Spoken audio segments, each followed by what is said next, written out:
Good afternoon students. नमस्कार प्यारे बच्चों, कैसे हो आप सभी। स्वागत है आपका इस कक्षा में।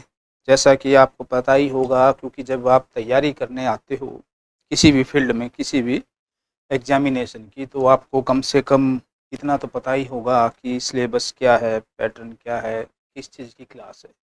आज हम शुरू कर रहे हैं बिहार के जो टीचिंग एग्जामिनेशन है, बीपीएससी ट्री 3.0। जैसा कि आप देख रहे हो कि बीपीएससी ट्री बैंड के 3.0 का मतलब क्या है। ये थर्ड लेवल का जो एग्ज़ाम है, इसमें आपको हम पढ़ाएंगे इतिहास, सामाजिक विज्ञान के पॉइंट ऑफ व्यू से। और लेवल आपका क्या होगा बच्चों, आपका लेवल होगा 6 to 8, यानी कि ये जो 6 to 8 लेवल है, इसके दायरे में रहते हुए हम आपको इतिहास से संबंधित, फिर एक दूसरा इकोनॉमिक्स या अर्थशास्त्र से संबंधित कक्षा का अध्यापन कराएंगे। और स्वागत है आपका इस कक्षा में। मेरा नाम है मनोज कुमार। एक्सपीरियंस अबाउट लगभग 15 ईयर्स। तो आपको इस हिसाब से हम तैयार कराएंगे इस एग्ज़ाम के लिए कि आपका कोई क्वेश्चन आए तो पैटर्न क्या है लगभग आपको पता होगा। कैसे क्वेश्चन आते हैं नहीं पता होगा तो भी हम बताएंगे, क्योंकि ये टीचिंग की पहली कंडीशन है। एक टीचर को ये एज्यूम करके चलना पड़ता है कि भी बच्चों को कितना लगभग आता होगा और कितना बताना होता है। तो स्वागत है, तैयार हैं आप इस कक्षा के लिए। देखो बच्चों, इतिहास जो है सामाजिक विज्ञान का तो पॉइंट है, लेकिन हम जो पॉइंट उठा रहे हैं कि क्वेश्चन या कैसा जो सिलेबस है या पैटर्न क्या है, जो इतिहास यानी कि BPSC Bihar public service commission के पॉइंट ऑफ व्यू से जो आपका एग्जाम है, परीक्षा है, उस परीक्षा को आपको थोड़ा सा ये पता होना चाहिए कि कैसे क्वेश्चन आते हैं, किस हिसाब से उसका वर्गीकरण किया है, सिलेबस क्या है। देखो बच्चों, हम आपको दो विषय पढ़ाएंगे इसमें, इतिहास और दूसरा विषय होगा अर्थशास्त्र। और दो विषयों को हम किस कैटेगरी में शामिल करते हैं, किस कैटेगरी में बच्चों, सामाजिक विज्ञान। सामाजिक विज्ञान के दो विषय हम आपको बीपीएससी 3.0 एग्जाम के पॉइंट ऑफ व्यू से पढ़ाएंगे। इसके अलावा जो आपके दो और विषय हैं इसमें, वो आपको अलग टीचर समझाएंगे, जैसे आपका भूगोल और नागरिक शास्त्र, या जिसको हम कह सकते हैं आपका सिविक्स या राजनीतिक, कौन सा नागरिक ठीक है ये, या बड़ी ई की मात्रा ये, क्योंकि हिंदी का भी देखो नागरिक हो गया है तो, और ये है आपका क्या, नागरिक। उच्चारण के हिसाब से ही आपको पता चल जाता है कि कौन सा ठीक होगा। ध्वनि क्या है, बड़ी ई की मात्रा में आपका जो स्वर की ध्वनि है वो दीर्घ ध्वनि होती है। ठीक है, तो ये आपको अलग से विषय, यानी कि टोटल आपको क्या पढ़ना है, 4 पार्ट पढ़ने हैं सामाजिक विज्ञान में। अब सामाजिक विज्ञान के ये 4 पार्ट आप पढ़ोगे, उसमें हम आपको कवर कराएंगे इतिहास और अर्थशास्त्र। अब ये तो हो गया विषय के पॉइंट ऑफ व्यू से कि आपको पढ़ना क्या है, लेकिन अब पढ़ना कैसे है ये भी आपको पता होना चाहिए। पैटर्न, एग्जाम पैटर्न क्या है, यानी कि परीक्षा का प्रारूप क्या है।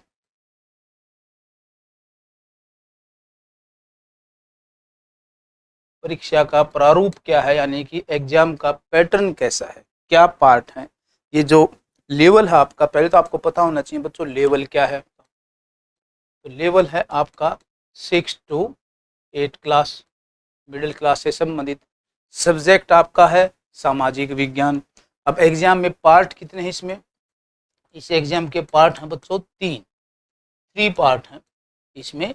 और 3 में आपके जैसे फर्स्ट है तो फर्स्ट में, और सेकंड में, और थर्ड में क्या डिफरेंस है और क्या पढ़ना है आपको, सेकंड और थर्ड के अंदर क्या डिफरेंस है। तो फर्स्ट में तो आपका क्या है, टोटल कितने नंबर आएंगे ये आपको पता होना चाहिए। इसमें बच्चों आपके आएंगे 30 क्वेश्चन या 30 मार्क्स का होगा। फिर इसके आएंगे आपको 40 क्वेश्चन या 40 मार्क्स का होगा, और थर्ड में आएंगे आपके 80 क्वेश्चन और 80 मार्क्स का होगा। तो फर्स्ट जो पार्ट है यानी कि जो 30 क्वेश्चन होंगे वो कौन से पढ़ा आपने? देखो, जब तक आपको बच्चों तैयारी का ये नहीं पता दिशा क्या है, किस एंगल में आपको पावर लगानी है, कहाँ एनर्जी लगानी है, और आप बिना सोचे समझे ही बस जो भी किताब आई उठा के पढ़ लिए, फिर आप देखते हो कि एग्जाम में वहाँ से उस तरीके से क्वेश्चन कवर नहीं होते।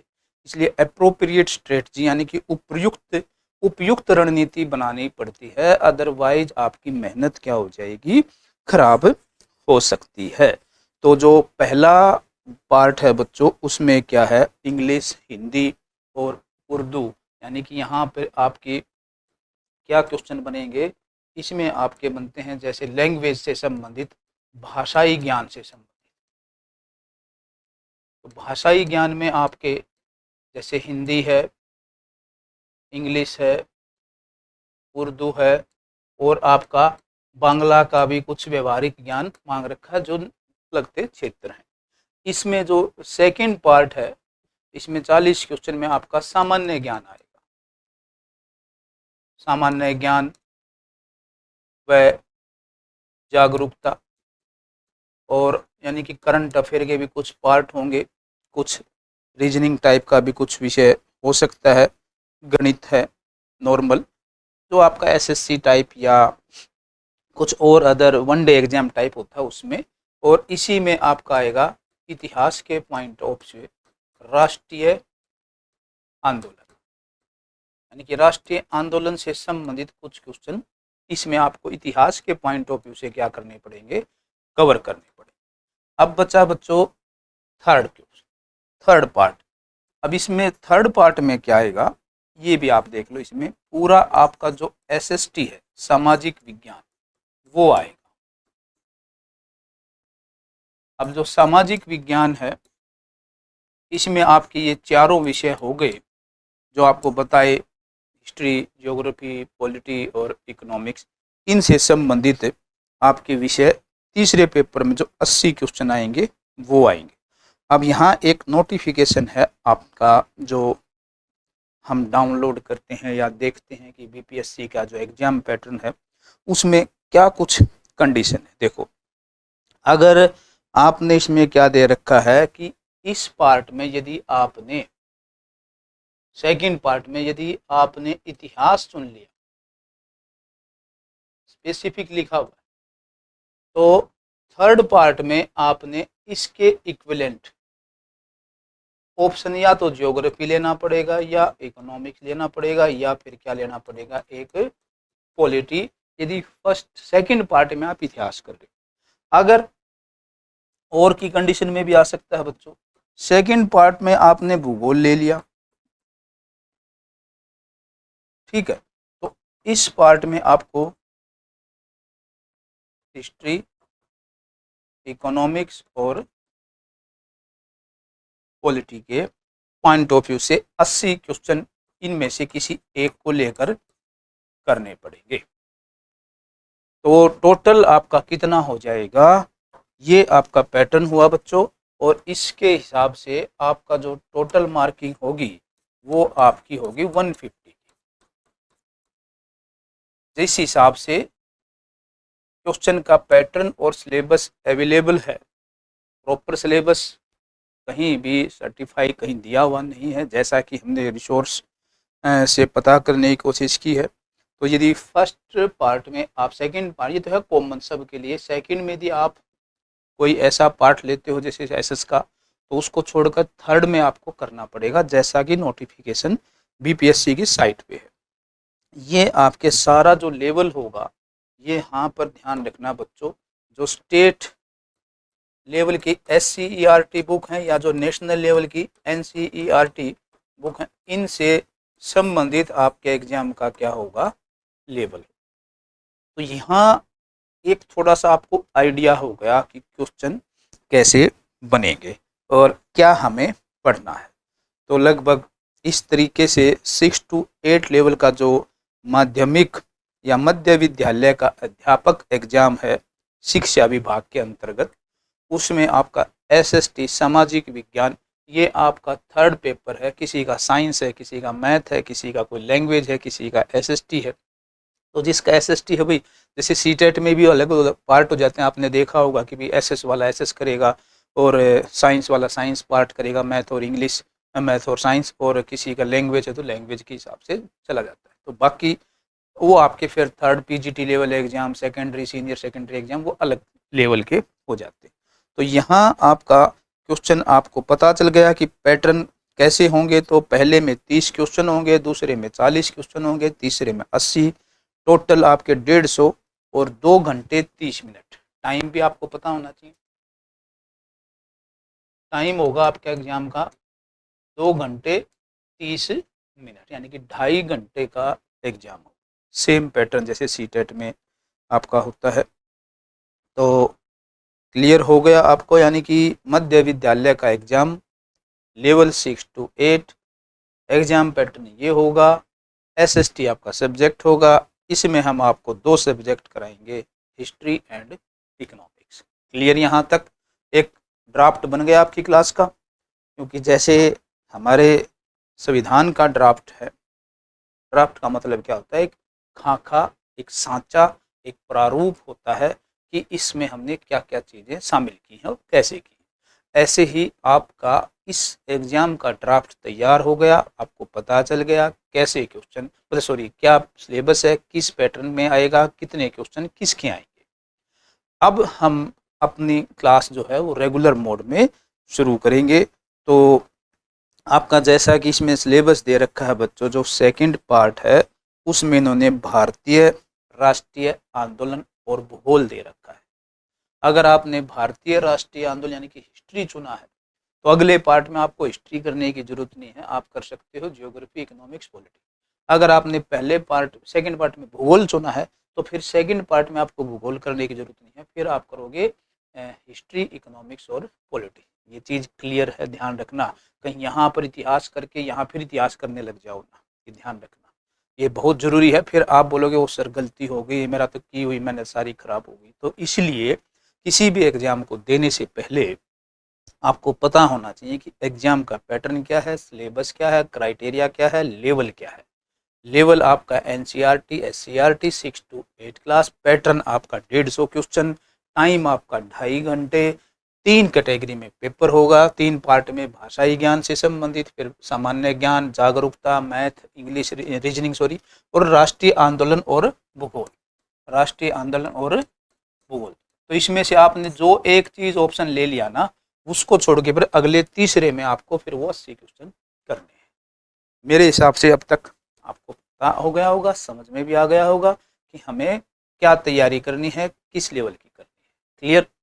अब हम शुरू करते हैं आज की हमारी पहली क्लास, भारतीय राष्ट्रीय आंदोलन। यानी कि हमारा जो विषय है, आप जब टीचर बनोगे तो आपने बीएड भी करी होगी, एसएसटी का एग्जाम दे रहे हो, जाहिर सी बात है, तो आपने प्रैक्टिकल क्लास भी लगाई होगी। तो आप बोर्ड पे विषय लिखते हो, टॉपिक लिखते हो, सब टॉपिक लिखते हो। तो उसी तरह आपको भी पता होना चाहिए कि विषय है हमारा क्या बच्चों, सामाजिक विज्ञान।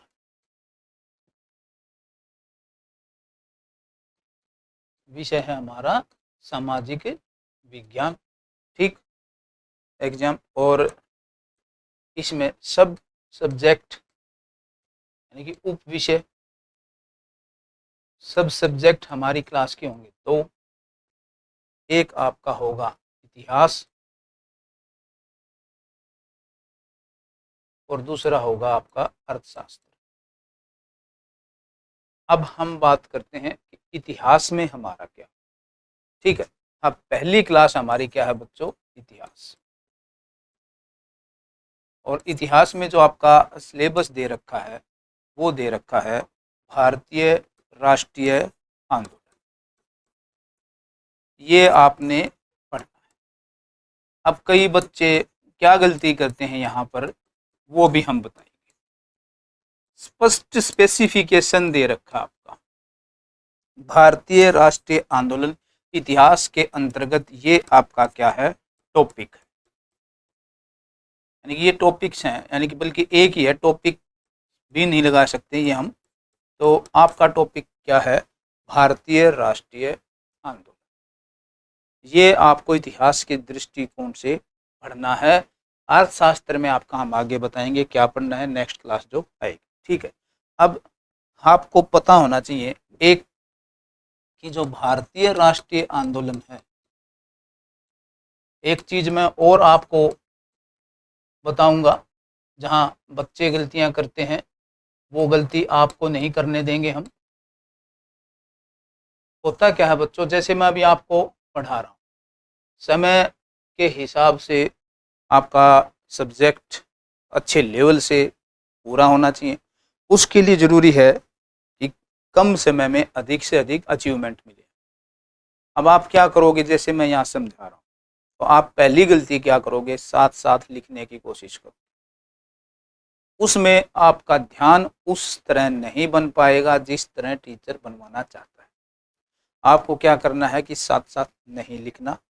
हाँ, शॉर्ट नोट आप अपने क्या कर सकते हो, एक डायरी या बुक में, आपके नोटबुक में लिख सकते हो। फिर आप कैसे करोगे सर? फिर करना क्या है तरीका, क्योंकि सीटेट के बच्चों को भी हमने या नेट के बच्चों को भी हमने समझाया कि तैयारी कैसे करनी है। उसमें क्या है, जैसे मैंने आपको पढ़ा रहा हूँ, मैं लिखवाऊंगा तो आपका सिलेबस टाइम से पूरा नहीं होगा। ध्यान से सुनो, मैं यहाँ एक एक चीज़ विद फ्लो चार्ट या अलग आपके कॉग्निटिव चार्ट से समझाऊंगा। फिर आपको उसको क्या करना है, 2 घंटे की क्लास जैसे पूरी देख ली, फिर आप बैठ जाना। आपके 2 फायदे होंगे, फिर आप लिखना शुरू करना अपने हाथ से, जिसमें आपका रिवीजन भी होगा और हैंड रिटन नोट्स भी बनेंगे। तो जो इसमें पहला ही पॉइंट बनता है कि जो भारतीय राष्ट्रीय आंदोलन है ये है क्या, तो आपको ये पता होना चाहिए देश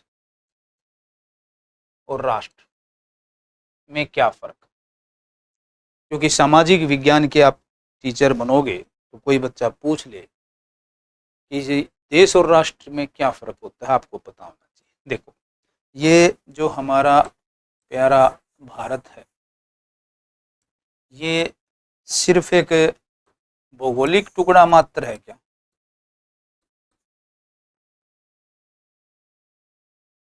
एक भौगोलिक इकाई हो जिसकी एक क्या हो, सीमा हो, जिसका एक क्या हो, क्षेत्र हो।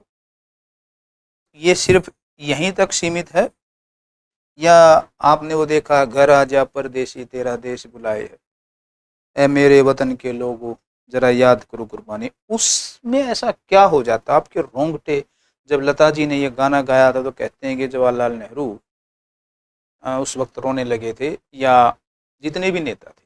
क्यों? 62 की जो लड़ाई होती है भारत चीन की, उसके उपलक्ष्य में ये गाया था कि मेरे वतन के लोगों। मतलब कि ये गाने में एक ऐसा है, ये आपके अंदर ऐसा क्या उमड़ पड़ता है कि आपके आंखों से आंसू आने लगते हैं। ये तो भौगोलिक टुकड़ा मात्र है? भौगोलिक टुकड़ा है क्या? जब इस भौगोलिक टुकड़े में, ध्यान रखना, जब इस भौगोलिक टुकड़े में सजीवता, प्राण, मेरी आत्मा बसती है, आत्मीयता, चेतनता, लगाव, भावना, संवेग, ये जब सारी चीजें उस भौगोलिक टुकड़े के साथ जुड़ जाएं, तब वो भौगोलिक टुकड़ा क्या बन जाता है बच्चों? राष्ट्र। इसका मतलब देश जहां एक भौगोलिक इकाई दर्शाता है, जिसकी एक सीमा होती है, एक क्षेत्र होता है, राष्ट्र उस भौगोलिक इकाई में प्राण फूंकता है, सजीवता फूंकता है, जहां हमारी किसकी सबसे इंपॉर्टेंट भूमिका होती है, जहां हमारी संस्कृति, समाज की बहुत महत्वपूर्ण भूमिका होती है। क्योंकि जब आप संस्कृति और समाज की भूमिका की बात जब करते हो बच्चों, तो वहां आपकी 2 चीजें क्या जुड़ जाती हैं, आपकी भाषा, सबको अपनी भाषा से प्यार है या नहीं है, धर्म, सबको आपका धर्म अच्छा लगता है, जाति, सबको अपनी जाति अच्छी लगती है। तो धर्म, भाषा, जाति, आपके रिवाज, आपकी परंपराएं, ठीक है, आपकी मान्यताएं, ये सारी आपकी समाज और संस्कृति को दर्शाता है कि कैसे हमारे लोगों के आचार विचार हैं। यानी कि एक हिसाब से सारी आपकी क्या दर्शाएगा, ये जीवन शैली, यानी कि भारत के लोगों का जीवन जीने का तरीका क्या है, अवधारणाएं क्या हैं, विचार क्या हैं, क्या सोचते हैं। और ये हमारा जब प्यार प्रेम उबड़ कर आता है, हमारी आंखों से जब आंसू आ जाते हैं अपने देशभक्ति के गाने सुनते हुए, मेरे देश की धरती जहाँ सोना उगले मिट्टी, ऐसे कितने गजब के गाने हैं, तब हम ऐसा क्या फील करते हैं इस भौगोलिक टुकड़े के साथ, वही हमारा राष्ट्र बन जाता है। यानी कि राष्ट्र सिर्फ भौगोलिक टुकड़े के साथ संबंधित नहीं है, यानी कि आप इस राष्ट्र की बातों में आप दुनिया के किसी भी कोने में हो, ध्यान रखना, दुनिया में कहीं भी हो, दुनिया में आप कहीं भी हो, जब अंतरिक्ष यात्री हमारे पहले राकेश कुमार जी से इंदिरा गांधी ने पूछा कि अंतरिक्ष से भारत कैसा दिखता है, तब राकेश जो हमारे पहले अंतरिक्ष यात्री हैं वो बोले कि भारत दुनिया में सबसे खूबसूरत दिखता है, हमारा नक्शा दुनिया में सबसे खूबसूरत दिखता है। तो सिर्फ वो देश की बात नहीं कर रहे हैं, वो किसकी बात कर रहे हैं, राष्ट्र की। यानी कि दुनिया में कहीं भी हो, हमारा मन, हमारी चेतना हमेशा किसके साथ जुड़ती रहती है, हमारे देश के साथ जुड़ती है। और जब ये चेतना हमारी भौगोलिक टुकड़े के साथ जुड़ जाती है, वो भौगोलिक टुकड़ा सिर्फ एक जमीन का टुकड़ा नहीं रहता, वो राष्ट्र में परिणित हो जाता है, इसी को राष्ट्र कहते हैं। और जब सारे लोग जाति धर्म और भाषा की विविधता होने के बावजूद भी अपने तिरंगे के लिए, अपने देश के लिए इकट्ठे हो जाते हैं, उसी को राष्ट्रवाद कहते हैं। तो जब अपने देश पर कोई आपत्ति आए, विपत्ति आए, दुश्मन आक्रमण कर दे, तो हम अपना जाति धर्म भाषा जो परंपराएं हैं इन्हीं को पकड़े रहेंगे या देश के लिए जी जान लुटा देंगे। जब हम देश के लिए मर मिटे ना, तो वो देश राष्ट्र को दर्शाता है, ठीक। और राजनीतिक और भौगोलिक रूप से जो परिभाषाएं हैं वो आपका देश कहलाता है। भाई अपना पासपोर्ट है, अपनी पहचान है, अपनी नागरिकता है, हमारी एक भौगोलिक सीमा है, ये हमारा भौगोलिक टुकड़े के हिसाब से देश हुआ। लेकिन जब इसके लिए जी जान लगा देंगे तो यही देश किस में बदल जाएगा, राष्ट्र में। और सामाजिक विज्ञान का मतलब क्या कि आपके अंदर जन चेतना हो, समाज, आप सभ्य नागरिक हो, आप देश के संसाधन हो, आने वाली पीढ़ी देश के ऊपर बोझ न बने, वो जागरूक हो, वैज्ञानिक बुद्धि की हो, अंधविश्वास और आडंबर न मानती हो। ऐसे नागरिक तैयार करने के लिए जो विषय बच्चों को तीसरी चौथी पांचवी क्लास से शुरू कर कर 10वीं 11वीं 12वीं तक पढ़ाया जाता है, उसको सामाजिक विज्ञान कहते हैं। तो सामाजिक विज्ञान सामाजिक अध्ययन का ही एक विस्तृत रूप है। सामान्यतः आपके तीसरी चौथी पांचवी क्लास में, जिसको हम लोअर प्राइमरी लेवल कहते हैं, और इनिशियल प्राइमरी बोलते हैं, और बाद में आपका अपर मिडिल आता है, अपर प्राइमरी आता है 6, 7, 8। तो यहाँ पर आपका लेवल बढ़ता जाएगा। तो आपको तैयारी करनी है 6, 7, 8 की, लेकिन एसएस आपकी शुरू हो जाती है 3rd क्लास से ही। आओ हमारी पृथ्वी को जाने, हमारे आवास, हमारे पर्यावरण, नॉर्मल चारों तरफ का आवरण। तो धीरे धीरे जैसे जैसे बच्चों की समझ बढ़ती जाती है, क्योंकि आपने साइकोलॉजी में पढ़ा होगा, बौद्धिक शारीरिक मानसिक और संवेगात्मक विकास कि हमारी शैशव अवस्था, बाल्य अवस्था, युवा अवस्था और प्रौढ़ अवस्था में जैसे जैसे हम जाएंगे, हमारी व्यक्तिगत विभिन्नताएं, बुद्धि, चिंतन, तर्क, समझ, स्मृति, अवधान बढ़ता जाएगा। उसी हिसाब से सिलेबस आपका पैटर्न बनता है। तो सामाजिक विज्ञान सामाजिक अध्ययन का ही एक दूसरा पहलू है। सामाजिक अध्ययन में हम नींव डालते हैं बच्चे की, जैसे तीसरी चौथी क्लास पांचवी क्लास में हमने नींव डाली, धीरे धीरे बच्चा समझने लगा। और सामाजिक विज्ञान में फिर इतिहास भूगोल के अलावा आप और क्या पढ़ाते हो, अर्थशास्त्र भी पढ़ाते हो, नागरिक शास्त्र भी पढ़ाते हो, विधि भी पढ़ाते हो, कानून भी पढ़ाते हो, शासन भी पढ़ाते हो। पूरा एक व्यापक दृष्टिकोण बच्चे के अंदर, समाज शास्त्र भी पढ़ाते हो, दर्शन शास्त्र भी पढ़ाते हो। ये सारा सामाजिक विज्ञान हो गया। यानी कि जो शिक्षार्थियों के मस्तिष्क में चिंतन को उच्च कोटि तक ले जाए, जिसमें रूढ़िवादिता और आपके जो पुरानी जो आडंबर युक्त धारणाएं हैं, मान्यताएं हैं, उनको हटाए, उनको निर्मूल करे, उनको विस्थापित कर दे और वैज्ञानिक तर्क और चिंतन को आप बढ़ावा दो, उसी को सामाजिक विज्ञान कहते हैं। तो इसलिए ही पढ़ाया जाता है ताकि इस देश के युवा बच्चे हैं या जो पढ़ने रहे हैं, अब वो आगे बढ़कर इस देश का भविष्य होंगे। अगर यहाँ पर आपको पता ही नहीं कि हमारा देश का समाज क्या है, लोगों के आचार विचार, इतिहास क्या रहा है, हमने क्या सीखा इतिहास से, अगर आपको पता ही नहीं होगा तो आगे फिर देश को कैसे संभालो? करता धरता तो आप ही बनोगे भाई। आने वाली पीढ़ी अपने देश को समझे, जो बच्चे हैं, युवा हैं, वो देश को अच्छे से जाने, देश का इतिहास जाने, देश का समाज जाने, देश की विज्ञान प्रकृति को जाने, संसाधनों को जाने, खनिज को जाने, ट्रांसपोर्टेशन कम्युनिकेशन सबको जाने, लॉ एंड ऑर्डर जाने, नागरिकता क्या होती है, न्यायपालिका, कार्यपालिका, विधानपालिका, संसद, सरकार ये क्या होती है, चुनाव क्या होते हैं, अर्थव्यवस्था कैसे चलती है, ये सारी चीजें जाने तो ही तो आपको पता चलेगा देश को कैसे संभालना है। इसीलिए सामाजिक विज्ञान या सामाजिक अध्ययन को पढ़ाया जाता है। अब आपको मैंने बताया जैसे राष्ट्र और देश का फर्क, पढ़ना क्या आपको, राष्ट्रीय आंदोलन किसका, अपने देश का। अब थोड़ा सा हम इतिहास का एक बार बैकग्राउंड समझाएंगे आपको, ताकि आपके एक नींव मजबूत हो जाए, क्योंकि आपको बच्चों सिर्फ रटना नहीं है, एग्जाम क्लियर करना है ना। तो अब ये जो आपने पढ़ा कि राष्ट्र और देश में क्या फर्क है, और अब आप पढ़ोगे इतिहास व भारतीय राष्ट्रीय आंदोलन। अब यहां आप सोचोगे सर मैंने भारत इतिहास और राष्ट्रीय आंदोलन को ऐसे क्यों लिखा? देखो, नॉर्मली इतिहास को हम क्या समझते हैं भाई, इति प्लस हास, है ना, सभी बच्चे जानते हैं इसका मतलब क्या हुआ। इति प्लस हास का मतलब संभवतः ऐसा ही घटित हुआ होगा, ठीक है, संभवतः ऐसा ही घटित हुआ होगा।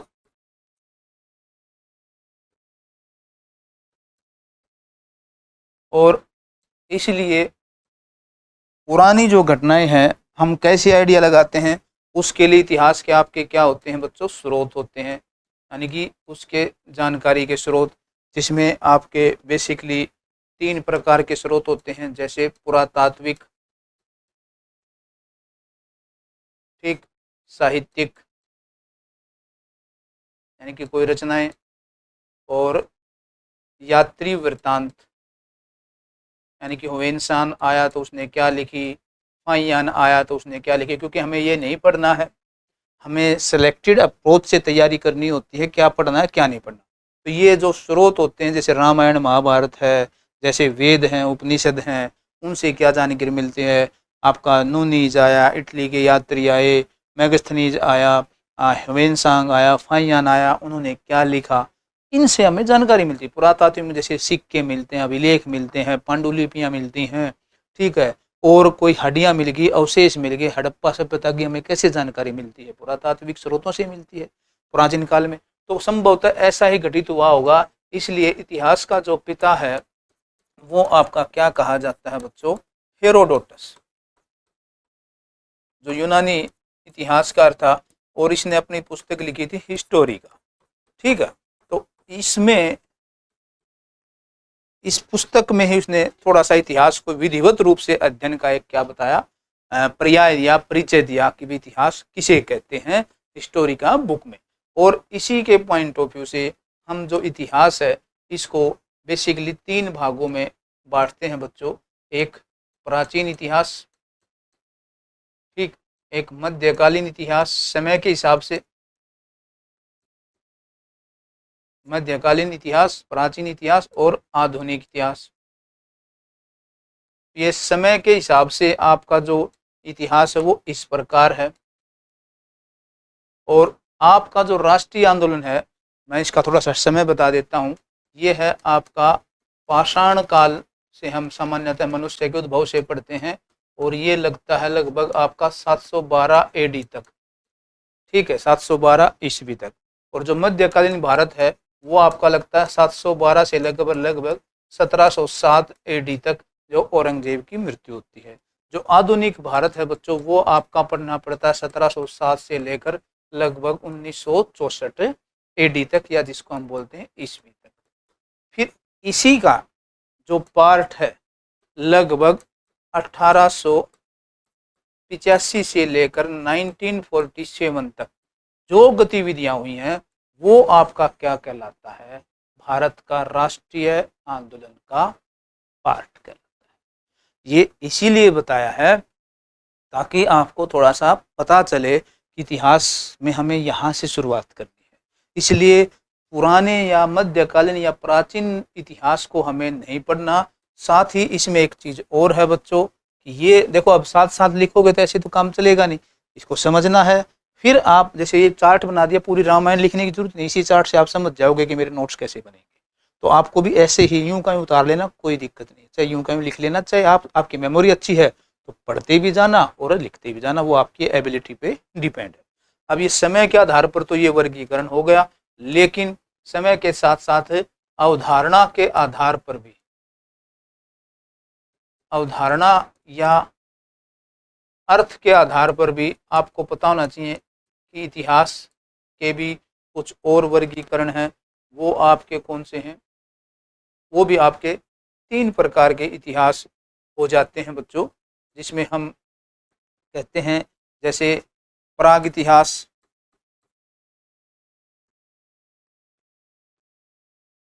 ठीक है, आदि इतिहास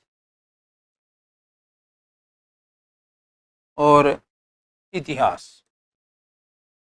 ये अवधारणा के आधार पर हैं, यानी कि कुछ बेसिक कंसेप्ट आपके पता होना चाहिए। जैसे पाषाण काल में लोगों का जीवन कैसा था, भाई पूरा पाषाण काल, मध्य पाषाण, नव पाषाण आपने पढ़े होंगे।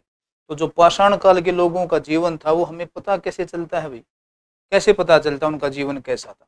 तो ये ही चीज़ें तो आपकी इम्पोर्टेंट हैं कि प्राग इतिहास का मतलब कैसे, कोई लेख मिलता है क्या हमें, या अभिलेख मिलते हैं या सिक्के मिलते हैं, तो जाहिर सी बात है जिस इतिहास की जानकारी पुरातात्विक साक्ष्यों से मिले, सिर्फ पुरातात्विक साक्ष्यों से जानकारी मिले, पुरातात्विक साक्ष्य तो मिलते हैं लेकिन कोई लिखित साक्ष्य नहीं मिलते। लिखित साक्ष्य का अभाव है, उसको हम बोलते हैं प्राग इतिहास। तो जो आपका पाषाण काल है वो सारा आपका किस में आता है, जिसकी जानकारी हमें हड्डियां, ठीक है, या अवशेषों से पता चलती है कि यहाँ के लोगों का जीवन कैसा था। उनके गुफा घर चित्र, गुहा चित्र, जैसे भीमबेटका की गुफाएं, इसके लिए सबसे इम्पोर्टेंट कई बार पूछा जाता है। भीमबेटका की गुफाएं जो हैं वो प्राचीन इतिहास को जानने का, खासकर नवपाषाण को, जो आपकी कहाँ पर है, MP में। तो भीमबेटका की गुफा जो है वो किसके लिए प्रसिद्ध है बच्चों, गुहा चित्र के लिए, यानी कि उसके ऊपर शिकार करने के चित्र बनाए हुए। तो उससे पता चलता है कि संभवतः शिकार करके जीवन जीते थे। दूसरा आपका क्या है, आधुनिक इतिहास, जो आदि इतिहास। आदि इतिहास का मतलब क्या है, पुरातात्विक साक्ष्य तो मिलते ही हैं, पुरातात्विक साक्ष्य मिलते हैं, लिखित साक्ष्य भी मिलते हैं, लिखित साक्ष्य भी मिलते हैं, यानी कि दोनों मिलते हैं। पर समस्या क्या है कि जो लिखित साक्ष्य हैं बच्चों, लिखित साक्ष्य को पढ़ा नहीं जा सका, इनको पढ़ा नहीं जा सका, इसलिए इस इतिहास के बारे में सिर्फ पुरातात्विक साक्ष्यों के ऊपर ही पता चलता हमें। जैसे मोहरें मिल गई, सिक्के मिल गए, अवशेष मिल गए ऐसे। और इसमें आपकी आती है हड़प्पा सभ्यता। कई पेपरों में पूछा हुआ है कि हड़प्पा सभ्यता कौन से, लेकिन मैं थोड़ा सा आपकी नींव कमजोर न रहो वो मजबूत कर रहा हूँ कि बेसिकली इतिहास का कोई भूला भटका क्वेश्चन आ जाए कंसेप्ट का, क्योंकि सब्जेक्ट तो इतिहास ही है, टॉपिक बेशक भारत का राष्ट्रीय आंदोलन हो तो भी आपका पता होना चाहिए। तीसरा जो है, जो आपका ये है इतिहास, यहाँ पर क्या है, जहाँ विधिवत यानी कि सही तरीके से विधिवत लिखित साक्ष्य मिले, विधिवत लिखित साक्ष्य मिले, और प्लस में पढ़ने में या पढ़ने में सफलता भी हो, उस इतिहास को क्या कहा जाता है बच्चों? विधिवत साक्ष्य यानी कि इतिहास। जैसे आपका वैदिक काल, जिसमें आपके क्या मिलते हैं? वेद, उपनिषद, और इनकी भाषा क्या है? आपकी संस्कृत। तो जिस भाषा को हम पढ़ सके, जो हड़प्पा की लिपि है, उस लिपि को तो हम पढ़ ही नहीं सके, क्योंकि हड़प्पा की लिपि आपकी कैसी लिपि है? चित्रात्मक लिपि है। और लेफ्ट टू क्या लिखी जाती है?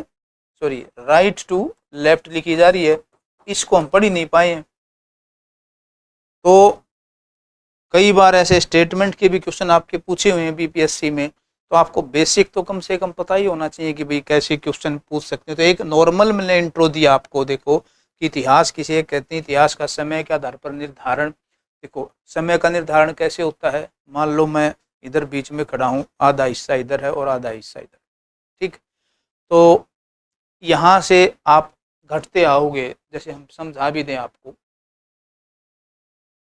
ये मान लो इसको हम एक मिड पॉइंट मान लेते हैं 0, और इससे इधर जाएंगे तो ये आपका हो जाएगा जैसे 25,000,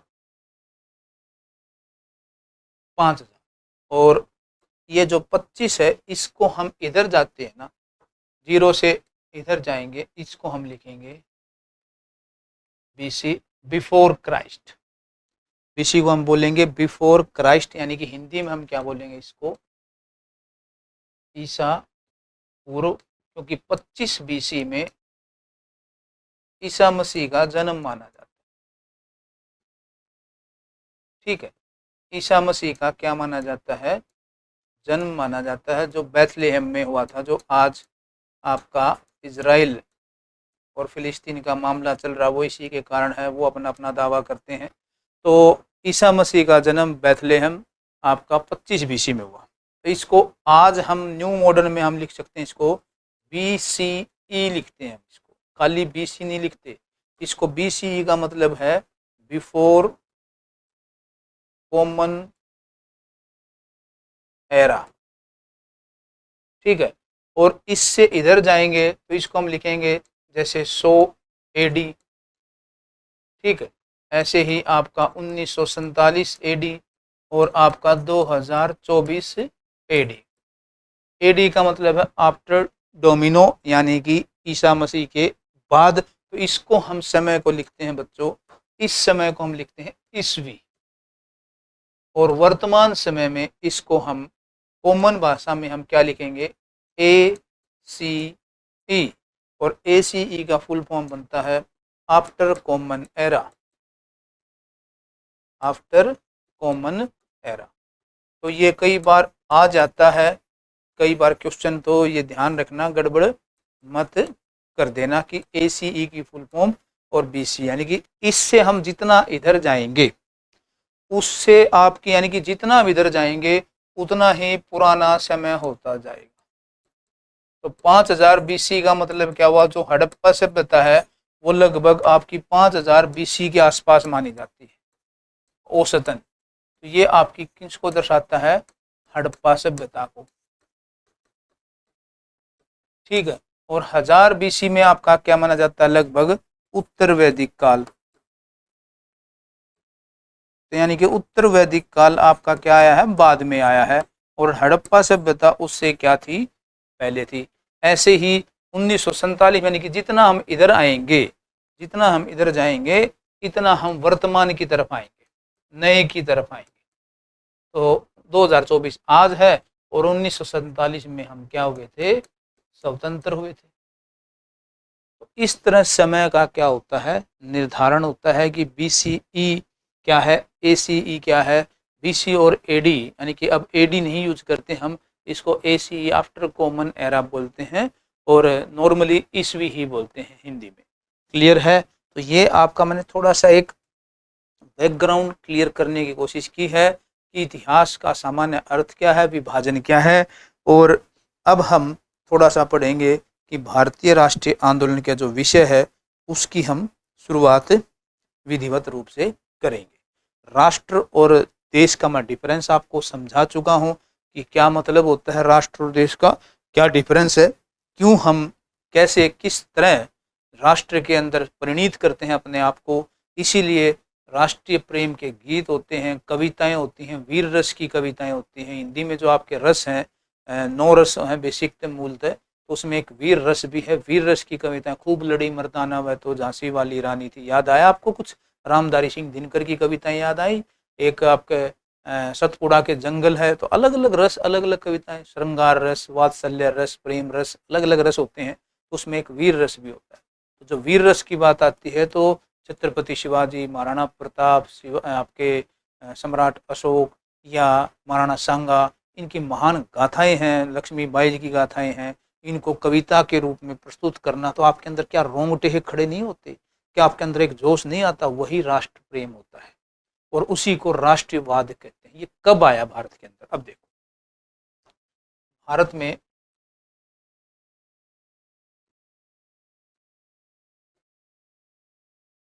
राष्ट्रीय आंदोलन, उत्थान व विकास। भारत में राष्ट्रीय आंदोलन, उत्थान व विकास।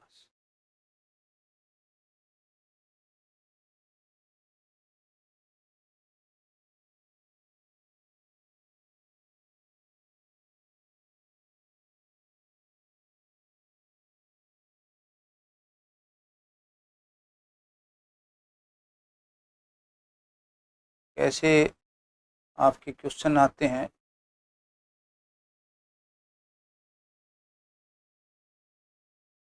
पता होना चाहिए आपको, और क्वेश्चनों में क्या गड़बड़ करते हो ये भी आपको पता होना चाहिए। क्या हमारा भारत शुरू से ही ऐसा था जैसा आपको दिख रहा है? ये कुछ हिस्सा है, ये कुछ हिस्सा, ये कुछ हिस्सा, ये कुछ हिस्सा, और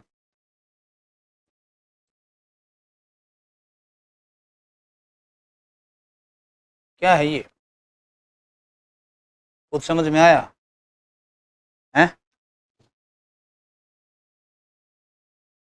बर्मा,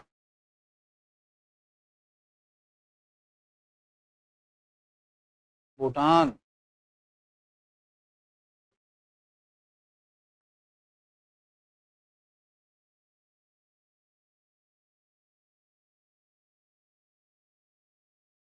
तिब्बत,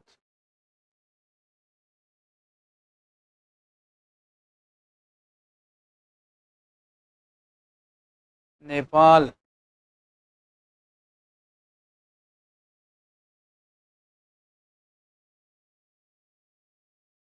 बांग्लादेश, पाकिस्तान, अफगानिस्तान, और ये आपका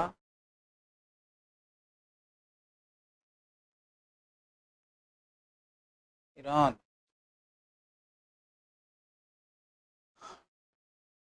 कभी भारत अशोक के समय कहाँ तक था?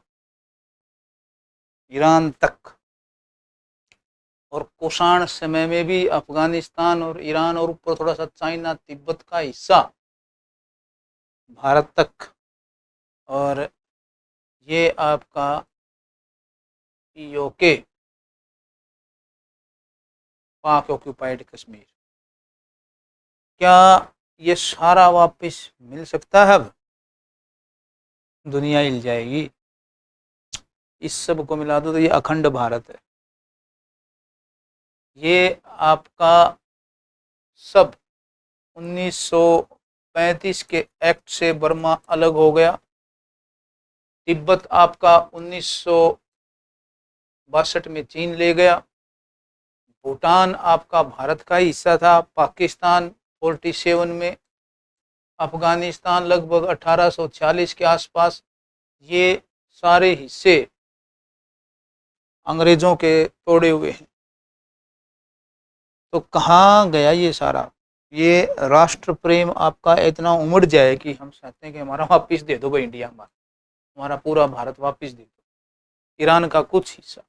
और मेसोपोटामिया की सभ्यता आपकी ईरान में ही थी, ईरान इराक के कुछ क्षेत्र में, इसमें दो भाग होते हैं, एक आपकी बेबीलोन की सभ्यता और एक आपकी मेसोपोटामिया की सभ्यता। ये ईरान इराक के हिस्से में ही है। अगर आपसे आज पूछा जाए कि मेसोपोटामिया कौन सा देश है, तो इराक करना, ईरान न कर देना, क्योंकि उसमें हिस्सा ज़्यादा है आपका बगदाद का। और आपका जो बेबीलोन है ये सारा आपका वहीं पर मिलता है, सारी सभ्यता। तो भारत के अंदर क्वेश्चन क्या है कि राष्ट्रीय आंदोलन उत्थान व विकास ये क्यों हुआ? क्या भारत के अंदर भी एक ही सिस्टम था क्या? है, बोलो, भारत के अंदर एक ही सिस्टम था क्या? मराठे हैं, रानी लक्ष्मीबाई, जींद रियासत, पटियाला रियासत, कश्मीर रियासत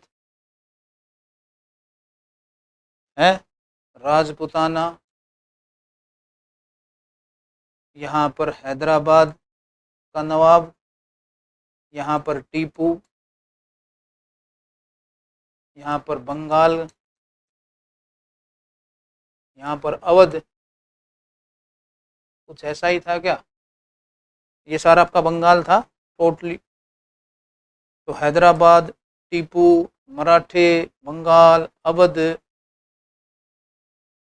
और कर्नाटक, आपका बेंगलुरु, टीपू कर्नाटक में ही तो आएगा, ये आपका कर्नाटक में आएगा, ये आपका महाराष्ट्र में आएगा, ये आपका आंध्र प्रदेश में आएगा, इसमें सारा आपका नॉर्थ प्लस ईस्ट सब आ जाएगा। अवध में आपका वर्तमान लखनऊ है, इलाहाबाद है, वो आ जाएगा। रानी लक्ष्मीबाई आपकी मध्य प्रदेश और यूपी के कुछ हिस्से में, झांसी ग्वालियर के हिस्से में, तो मराठे आपके ग्वालियर में भी थे, बड़ौदा में गायकवाड़ थे। ये एकदम से भारत में राष्ट्रीय आंदोलन आया कैसे, कैसे बना, क्या कारण थे? क्या इस चीज को हम, कोई आपसे ये कहे ये सारा सिस्टम, देखो अब आप इसको साथ साथ बनाने लग जाओ, पूरा सिस्टम दोबारा आप इसको बनाने लग जाओ, तो भाई तो तुम्हारा तो टाइम इसी में चला जाएगा। देखो, इसलिए कह रहा हूँ समझो, है ना। अगर आप इसको सारे को दोबारा बनाने लग जाओ तो गड़बड़ नहीं हो जाएगी, इसलिए समझना जरूरी है, दिमाग सेंटर में होना जरूरी है। तो कहाँ तक भारत था? क्या आज आप इस देश के लिए दोबारा इस चीज को इकट्ठा करने के लिए प्रयासरत हो या हो सकते हो? इसके लिए मरना मिटना पॉसिबल है? सर कोई बोलेगा हाँ सर होना चाहिए, कोई बोलेगा नहीं सर पॉसिबल नहीं, अब दुनिया बदल चुकी है। आपको पता है कि तिब्बत, नेपाल, भूटान, बर्मा ये दोबारा भारत में मिलना चाहते थे आज़ादी के बाद। तिब्बत, नेपाल, भूटान, बर्मा ये दोबारा भारत में मिलना चाहते थे, तैयार थे, लेकिन तत्कालीन सरकार ने इनको तवज्जो नहीं दी। तो तिब्बत भी गया, नेपाल भी गया, भूटान भी गया, बांग्लादेश भी गया, बर्मा भी गया। तो परिस्थितियां जैसी भी रही हों वो एक अलग इशू है। हमें ज्ञानी नहीं बनना, हमें पेपर क्लियर करना है। दो बातें याद रखना बच्चों, ज्ञानी बनना है तो पूरी ज़िंदगी निकल जाएगी, आप नहीं बन सकते। एक जन्म भी कम होता है ज्ञान प्राप्त करना, और वो ज्ञान आध्यात्मिक स्तर का ही ज्ञान होता है। बाकी तथ्य, सूचनाएं, इंफॉर्मेशन, नॉलेज, नॉर्मल भौतिक ज्ञान है ये आपका। असली ज्ञान तो आध्यात्मिक होता है, उसको हमें लेना ही नहीं। अभी तो फिलहाल तो अर्थ, काम, मोक्ष और धर्म 4 पुरुषार्थ बताए गए आपके। तो अभी हम किसके लिए तैयारी कर रहे हैं? अर्थ कमाने के लिए। हमें आजीविका चाहिए, हमें व्यवसाय चाहिए, रोजगार चाहिए। तो ये चीजें आपकी, पूरा जो भारत है इसके बारे में जब राष्ट्रीय आंदोलन की बात आती है तो इसका उत्थान कैसे हुआ, कब हुआ और क्यों हुआ? कि भारत के अंदर राष्ट्रीय आंदोलन उत्थान कैसे, कब और क्यों हुआ? कुछ मैं स्टेटमेंट आपको बताता हूँ। 1883, देखना अब कैसा फील होगा आपको। सर जॉन रिले, अंग्रेज इतिहासकार हैं, जो 1857 के विद्रोह को कहते हैं कि सभ्यता के खिलाफ बर्बरता का विरोध, यानी कि वो सभ्य थे और हम बर्बर थे, मूर्ख थे, अज्ञानी थे, जाहिल थे, तो हमने उनके खिलाफ विद्रोह किया था। तो ये सील, सर JR सील जो है, ये क्या कहते हैं भारत के बारे में। भारत जो है बच्चों, भारत को केवल एक भौगोलिक टुकड़े, यानी कि एक भौगोलिक इकाई की संज्ञा थी। इसके अनुसार भारत क्या है, एक भौगोलिक इकाई मात्र कहा। सुनते जाओ। एक सर जॉन सिले जो हैं वो कहते हैं कि भारत जो है वो एक सिर्फ भौगोलिक इकाई मात्र। दूसरे हैं John stretchy, 1884, John stretchy. Stretchy आयोग बनता है इनकी अध्यक्षता में 1899 में, जब अकाल पड़ा था भारत के अंदर। तो जॉन स्ट्रेची क्या कहते हैं ये भी देखो। ये मैं इसलिए बता रहा हूं कि कई बार भूला भटका एक आधा क्वेश्चन टपक जाए। राष्ट्रवाद की बात कर रहे हो भाई आप। ये कहते हैं कि क्या जानने योग्य है यह है कि भारत न एक था और न एक है। सोच के देखो, भारत न तो एक था और न एक है, मतलब कैसे आपके बारे में वो सोचते हैं, और आप अभी भी जात पात और धर्म के अंदर घुसे हुए। तीसरा है आर कोपलैंड, आर कोपलैंड। ये क्या कहते हैं, आर कोपलैंड ये कहते हैं कि भारतीय राष्ट्रवाद अंग्रेजों की राज की संतति थी, कि भारत के अंदर जो राष्ट्रवाद है अंग्रेजी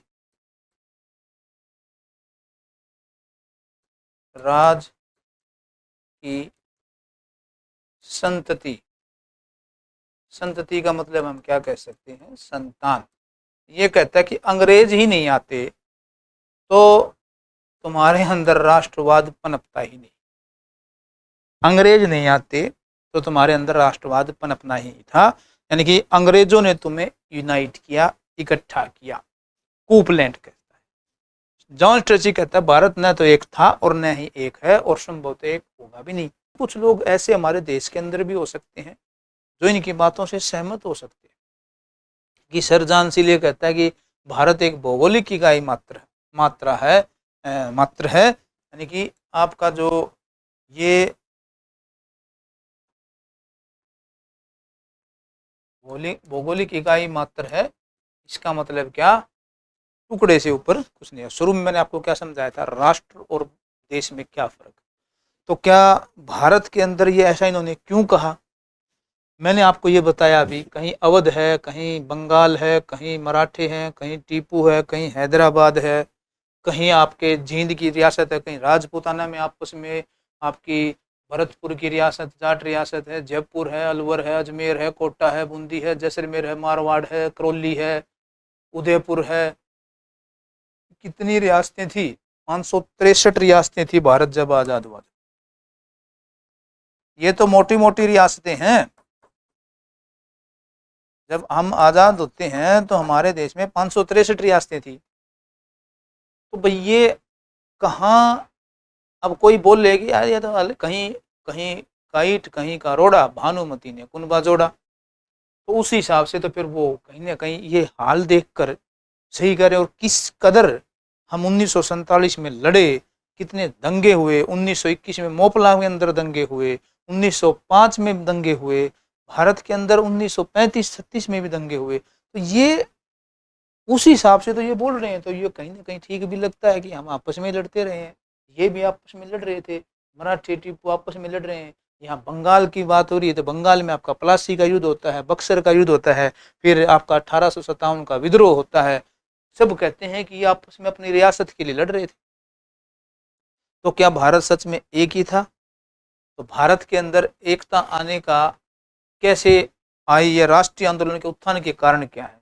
क्या अंग्रेजों के किए हुए गतिविधियां, देखो भारत के अंदर 1860 में क्या आया, आईपीसी आया, इंडियन पेनल कोड, जो लॉर्ड कैनिंग के समय आता है। देखो अब यहाँ पर हम उत्थान के कारण, देखो ये तो एक मैंने प्रस्तुति बताई आपको कि भारत कैसे बटा हुआ था, मतलब अलग अलग रियासतें थी, और इनको ध्यान में रखते हुए 1883-84 में आपका ये क्या है, परिस्थितियां हैं। तो अब ये पॉइंट हम चलें कि भारत के अंदर नेशनलिज्म, राष्ट्रवाद,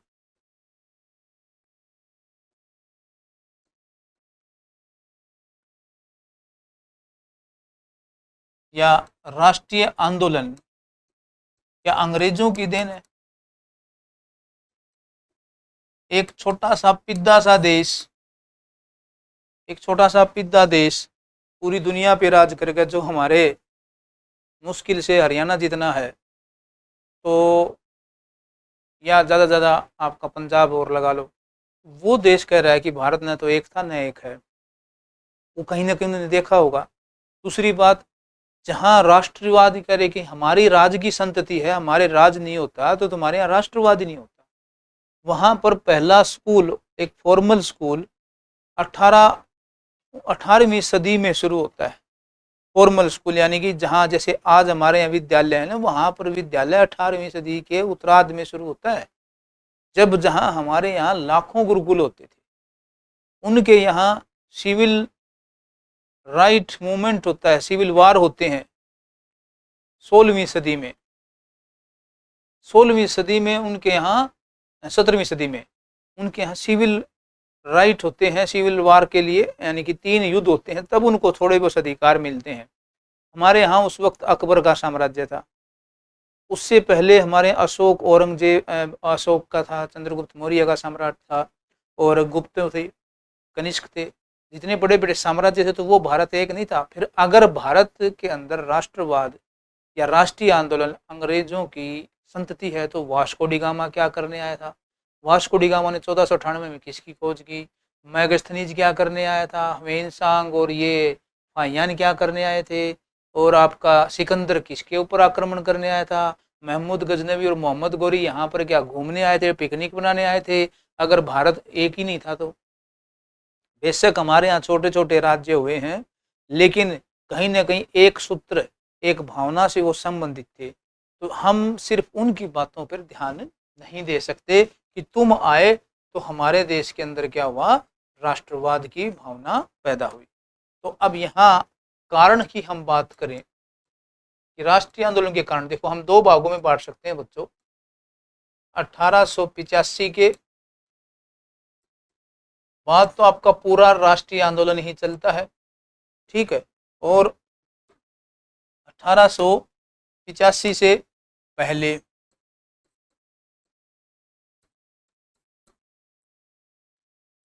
मूलतः, इससे पहले हमें पढ़ने हैं कारण थोड़े से, ठीक है बच्चों। और 1885 के बाद आपकी इंडियन नेशनल कांग्रेस की स्थापना हुई, और इसके बाद हमें पढ़नी है प्रक्रिया। प्रक्रिया, प्रगति या राष्ट्रीय आंदोलन का विकास, यानी कि इसके बाद तो आपका विकास शुरू हो गया, और इससे पहले आपके कुछ कारण थे या कुछ घटनाएं थी जिसने भारत के अंदर राष्ट्रीय आंदोलन की शुरुआत करने में कुछ बीजारोपण का काम किया।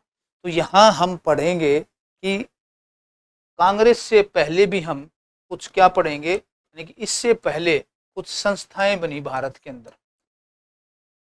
वो संस्थाएं कौन सी थी और उनका गठन किसने किया, ये पढ़ेंगे। और एक थोड़ा सा हम कारण पढ़ेंगे कि 1885 से पहले भारत में अंग्रेज़ों ने ऐसे कौन सी गतिविधियां की कि भारत के अंदर जो कहते भाई हमारी राज थी, जो रानी का राज था, उसके कारण ही तुम्हारे अंदर राष्ट्रीय आंदोलन की भावना आई या राष्ट्रीयता की भावना आई। अदरवाइज तो ना तो भारत एक था और न ही एक है, और एक केवल भौगोलिक इकाई की संज्ञा दी। तो ये 3-4 बातें हम देखते हैं। तो अब शुरुआत करते हैं हम।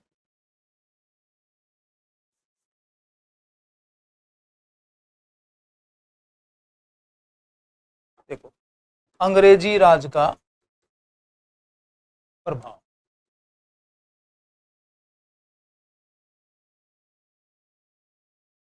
अंग्रेजी राज का प्रभाव में हम ये दोनों भागों में बात करेंगे, पॉजिटिव भी बच्चों और नेगेटिव। देखिए, कुछ उन्होंने पॉजिटिव स्टेप उठाए, नकारात्मक उठाए और कुछ सकारात्मक उठाए। जैसे पूरे भारत में पॉजिटिव की बात करें तो एक इंडियन पेनल कोड सिस्टम आया, एक आपका आया आईसीएस सिस्टम आया, ठीक है, और एक आपका न्यायिक सुधार है। ठीक, अब यहाँ कुछ मेन पॉइंट हैं, जैसे आईपीसी है, इंडियन पेनल कोड, जिसको अभी चर्चा में भी है आपका ये। तो आईपीसी को हम अभी 1 जुलाई से, आज से ही कहते हैं, लागू हो गए। तो भारतीय न्याय संहिता, ये शुरुआत कब हुई बच्चों? इसकी शुरुआत होती है, ये स्टार्ट होती है 1835 में लॉर्ड मैकाले की अध्यक्षता में एक विधि आयोग का गठन किया था। विधि आयोग का गठन हुआ बच्चों, और इस विधि आयोग का मुख्य काम था कि भारत को एक कानूनबद्ध प्रक्रिया में जोड़ना, कानूनबद्ध जोड़ना भारत को। और इसी ने भारत के अंदर ये काम शुरू किया, और 1835 से लेकर 1860 तक आपकी क्या बनाई इन्होंने? आईपीएस का ड्राफ्ट बनाया। आईपीएस नहीं, आईपीसी का, इंडियन पेनल कोड का ड्राफ्ट बनाया। और 1862 में बच्चों वो अक्टूबर 6 को वो आईपीसी क्या हो गई आपके यहाँ? लागू हो गई, जिसको अब 1 जुलाई आज की तारीख से इसका नाम दे दिया भारतीय न्याय संहिता, आईपीसी, इंडियन पेनल कोड। तो इसने क्या किया? पूरे देश के लिए कानून व्यवस्था स्थापित की। अब कानून व्यवस्था स्थापित करने से क्या हुआ कि जो जातिवाद, धर्म, मजहब के अलग अलग सांचे थे, वो सारे एक ही सांचे में आ गया। हालांकि फिर भी कुछ स्वतंत्रताएं थी, मुसलमानों को अपने हिसाब से, हिंदुओं को अपने हिसाब से, लेकिन फिर भी जो इसी में आपके क्या जाते हैं, फौजदारी मामले और दीवानी मामले, दोनों को संहिताबद्ध किया। फौजदारी में आते हैं आपके मर्डर, छीना, आपके डाका डालना नहीं आएगा, देखने का, मर्डर करना, जो लड़ाई हो जाए, सिर फूट जाए, और आपका कत्ल भी होने के साथ साथ और कुछ मारपीट की घटनाएं, ये सारी आप यानी कि शारीरिक रूप से हानि पहुंचाने वाले। और दीवानी मामलों में चोरी है, डाका है, लूट है, ये सारे मामले फौजदारी और दीवानी। तो इनसे भी भारत के अंदर क्या हुआ? एक सिस्टम सेटअप हुआ। ये आपके लॉर्ड मैकाले 1835 में विधि आयोग गठन होता है। तब आपके गवर्नर जनरल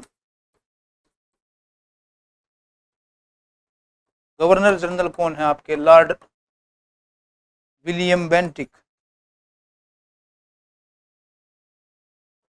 तो विलियम बेंटिक जो है वो आपके क्या हैं? भारत के गवर्नर जनरल हैं, सॉरी, बंगाल के गवर्नर जनरल, या फिर भारत के, पूरे भारत के ये पहले गवर्नर जनरल हैं, खाली बंगाल के नहीं है। तो भारत के पहले जो गवर्नर जनरल है, और मैकाले जो पूरी तरह इंग्लिश फिलोसफी से प्रभावित था, और वो 2 स्टेटमेंट देता है, ये कई बार सीधी सीधी आपके इतिहास में पूछी हुई हैं, कि मैं भारत में ऐसे बीज बोऊं। अपने पिता को लेटर लिखता है कि पिताश्री, मुझे एक आप ब्लेसिंग दीजिए कि मैंने भारत के अंदर ऐसे बीज बो दिए हैं कि आने वाले समय में नस्ल जो भारत की हो, शरीर और सूरत और शक्ल से तो भारतीय होगी, लेकिन मन, वचन और कर्म से वो अंग्रेज ही होंगे, क्योंकि वो अंग्रेजियत शिक्षा को ही, अंग्रेजियत धारणा को ही ज़्यादा महत्व देंगे। और हुआ भी वैसा ही। आज भी हमारे यहाँ अंग्रेजी बोलने वालों को बड़ा एक इंटेलिजेंट, एलाइट वर्ग, उच्च वर्ग माना जाता है, और जो बेचारा हिंदी माध्यम से बात करता है या देशी या स्थानीय भाषा में बात करता है तो उसको हीन दृष्टि से देखते हैं। ओ इट्स डर्टी, इट्स डेलो, यानी कि इसको कुछ आता ही नहीं है, इन्फीरियर कॉम्प्लेक्स हो जाता है। तो ये चीज़ें उस वक्त उसने बीज बोए। फिर वो एक स्टेटमेंट और देता है कि ईसाई मिशनरी को बढ़ावा देने के लिए उसने क्या कहा, लॉर्ड मैकाले ने, कि भारतीय समस्त ज्ञान, वेद, उपनिषद जितने भी पुराने हैं, महाभारत और रामायण, वो सारा इंग्लैंड में रखी एक अलमीरा के एक रैक में आ जाएगा। इंग्लैंड का इतिहास इतना महान है। यानी कि आपको जानबूझ के नीचा दिखाया जाता है। जब किसी को आपके ऊपर हुक्म चलाना हो, राज करना हो, आपके ऊपर शासन करना हो, तो आपको नीचा दिखाकर ही शासन हो सकता, आपकी प्रशंसा करके शासन नहीं हो सकता। इसलिए लिखा होता था dogs and Indians are not allowed, ताकि आप सोचो यार हाँ सच में हम हैं, ये तो हमारे माई बाप हैं, सही कर रखा, भगवान ने इनको शासन करने के लायक बना रखा है, कि आप बिल्कुल धरातल में चले जाओगे। दूसरा क्या है बच्चों, आपका ये ICS, इंडियन सिविल सर्विसेज, जिसको आज हम IS के नाम से जानते हैं। अब ये पॉजिटिव क्यों है कि इन्होंने थोड़ा सा संहिताबद्ध किया पूरे भारत को।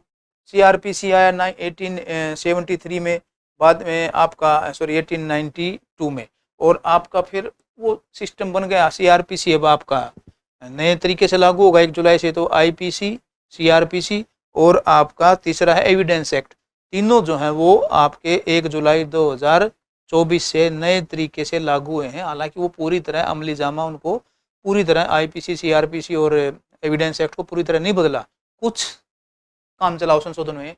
इंडियन सिविल सर्विसेज का जो भारतीय नागरिक सेवा है बच्चों, इसका जो जनक है, यानी कि इसका जो जनक वो माना जाता है लॉर्ड कॉर्नवालिस।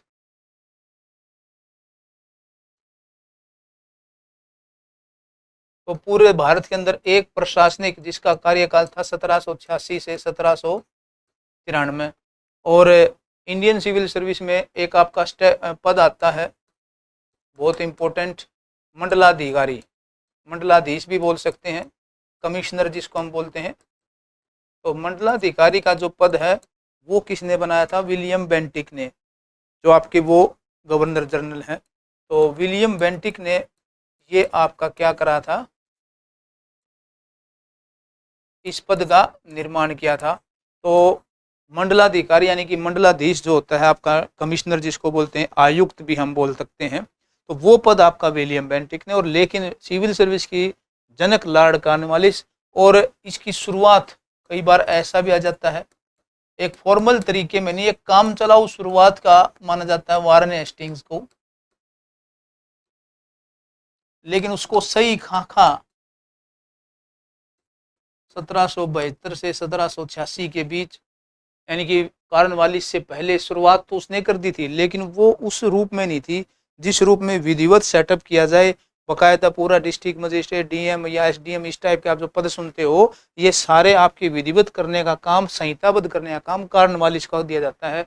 इसलिए कॉर्नवालिस को ICS का जनक बोला जाता है। लेकिन अब समस्या क्या है, इंग्लिश भाषा में परीक्षा होती थी और इसमें सिर्फ अंग्रेज ही जो थे वही भर्ती किए जाते थे, और मैकाले ने अंग्रेजी शिक्षा को बढ़ावा दिया।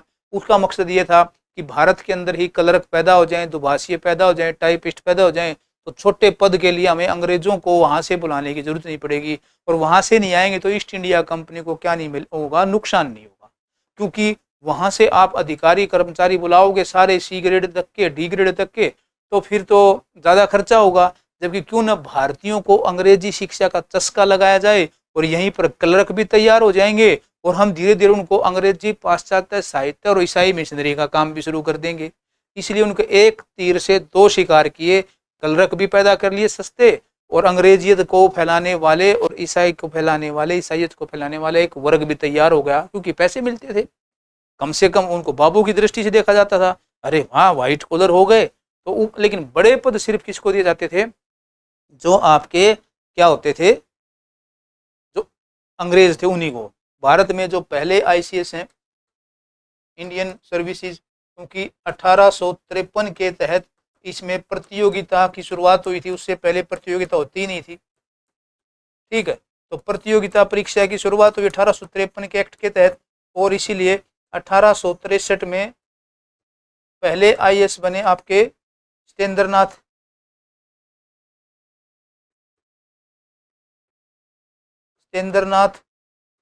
टैगोर। ये आपके पहले इंडियन ICS बने थे 1863 में, क्योंकि बहुत कठिन परीक्षा होती थी। तो यहाँ इन दो चीज़ों ने क्या किया, पूरे भारत के अंदर एक कनेक्टिविटी का स्थापना की। साथ ही अंग्रेजों ने और क्या किया भैया, 1833 में आप आ रहे हो, विलियम बेंटिक है, कार्नवालिस है, ये आपकी कुछ यो किया, और आपने एक चीज़ और कर दी अंग्रेजी राज के प्रभाव ने, क्या कर दी कि इन्होंने ही भारत के अंदर, यहाँ पर आप देखो पॉजिटिव में ही हम बात कर रहे हैं, पॉजिटिव में ही एक चीज़ और आएगी। एक तो रेलवे की शुरुआत की 1853 में, आपको पता ही है, और दूसरा आपकी संचार सुविधा,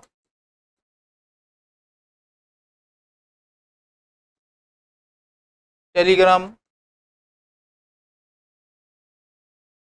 और फिर बाद में टेलीफोन की शुरुआत। ये आपकी बम्बई, आगरा, कलकत्ता और पंजाब तक फैली हुई थी। और ये आपकी रेलवे की आपको पता ही है, मुंबई टू ठाणे।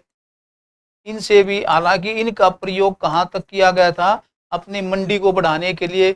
और ये कार्ल मार्क्स तो ये भी कहता है कि ये जो है अंग्रेजों की जो लोहे का कवच था, जिसने भारतीय अर्थव्यवस्था को बिल्कुल बर्बाद कर दिया, क्योंकि रेलवे वहां तक पहुंचाई जहां कच्चा माल तो मिल जाए और तैयार माल मंडी में लाद दें। तो इसका मतलब सिर्फ भारत के विकास के लिए ही रेलवे नहीं थी, अंग्रेजों ने अपने फायदे के लिए रेलवे का निर्माण किया, और उसमें भी पैसा भारतीयों से लिया। जो कॉन्ट्रैक्ट प्रणाली थी, जो ठेका पद्धति थी, वो भारतीयों, कोई गारंटी सिस्टम था उसमें, यानी कि आपका नुकसान आप ही झेलोगे, हम नहीं उसमें जिम्मेदार। तो भारतीयों से पैसा लो, भारतीयों के ऊपर लगा दो, लेकिन यूज अपने लिए करो। और दूसरा टेलीग्राम और टेलीफोन सुविधा, ये भी आपके 1853 में ही लगभग आपकी आ गई थी। तो इनसे क्या किया, 1857 का जो विद्रोह होता है, तो इस टेलीफोन और टेलीग्राम ने 1857 के विद्रोह का गला घोट दिया। ये भी कहा गया है कि अगर ये तार नहीं होता, तार की सुविधा, टेलीग्राम नहीं होता, टेलीग्राफ नहीं होता, टेलीफोन नहीं होते, तो 1857 का विद्रोह कुछ और ही रिजल्ट लेके आता। तो ये 2-3 पॉइंट ऐसे हैं जहां अंग्रेजों ने एक अनजाने में, जैसे ऑस्ट्रिया के अंदर जब वर्ल्ड हिस्ट्री में भी थोड़ा सा पार्ट आपको पढ़ाएंगे, कुछ क्वेश्चन आए हुए हैं वहाँ से, तो वहाँ 339 छोटी छोटी डचियाँ थी, उनको इकट्ठा कर दिया नेपोलियन ने। तो वो उसके कारण ऑस्ट्रिया का जो राजकुमार था, उसने एक नींव पैदा होती है कि 339 से 33 में आ गया था। 33 में वहाँ पर क्या हुआ, जर्मनी और इटली के एकीकरण का कुछ बीज हुआ। तो यहाँ पर हम ये देख सकते हैं कि भारत के अंदर जो अलग अलग सिस्टम थी, अलग अलग रियासतें थी, उनमें एक कानून आ रहा है, एक ICS सिस्टम आया, एक IPC आया, CRPC आया, एविडेंस एक्ट आया। तो इन्होंने क्या किया, पूरे देश के अंदर थोड़ा सा एक सेटअप, एक कॉमन सेटअप बनाने की कोशिश की। और रेलवे ने भी, आपको पता ही है कि रेलवे जब आई तो विभिन्न जाति धर्म भाषा वाले लोग बैठे, तो कहीं ना कहीं जो दूरियां थी, जो विडंबनाएं थी, जो आडंबर थे, वो कहीं ना कहीं कम हुए। और हालांकि रेलवे का तो यूज उन्होंने अपने लिए करना था, हमारे लिए तो करना ही नहीं था। हमारी सेवाएं देने के लिए थोड़ी रेलवे बनाई थी, उन्होंने तो अपनी मंडी कैप्चर करने के लिए, कि वहाँ वहाँ रेलवे, जैसे जहाँ से बम्बई था, कलकत्ता था, मद्रास था, आपकी आगरा है, कैंट सारे आपके बने हुए हैं, आपको अम्बाला कैंट, आगरा कैंट। ये कैंट का मतलब क्या, जहाँ छावनी पड़ी रहती थी, जहाँ जब जरूरत पड़े सेना को भेज दिया और विद्रोह को दबा दिया। तो सारे विद्रोह आपके बंगाल से शुरू हुए। तो ये तो थे आपके क्या, कुछ पॉजिटिव। अब कुछ नेगेटिव चीजें और देख लेते हैं हम।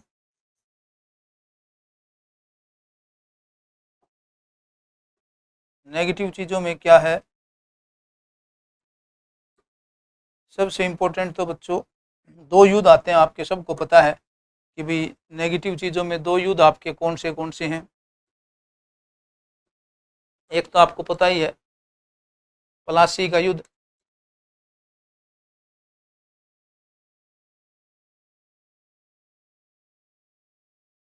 अब प्लासी का जब युद्ध होता है 23 जून 1757 को, तो इसकी इतिहास हमें नहीं बताना है। इस 23 जून 1757 में बंगाल के नवाब सिराजुद्दौला को हरा दिया और उसको मजबूर किया था क्लाइव ने इलाहाबाद संधि के लिए। तो बहुत से अधिकार प्राप्त करता है ना, और उसमें दीवानी प्राप्त करता है बंगाल की, बिहार की। तो नवाब सिराजुद्दौला को पराजित किया बाय लॉर्ड क्लाइव। और लॉर्ड क्लाइव जो पूरी तरह कहते हैं कि पता नहीं कितने 1500 जहाज़ों में, कहते हैं कि 1500 जहाज़ों में भारत से सोना चांदी भरकर लेके गए थे लॉर्ड क्लाइव। उसके ऊपर बाद में अभियोग भी चलता है कि तुमने बहुत ज़्यादा जुल्म किया, वो अलग कहानी है। तो लॉर्ड क्लाइव ने जब बंगाल के ऊपर यानी अधिकार कर लिया प्लासी के युद्ध से, तो यहाँ पर पूरे बंगाल पर किसका अधिकार हो गया? ईस्ट इंडिया कंपनी का। दूसरा आपका इंपॉर्टेंट क्या होता है? बक्सर का युद्ध।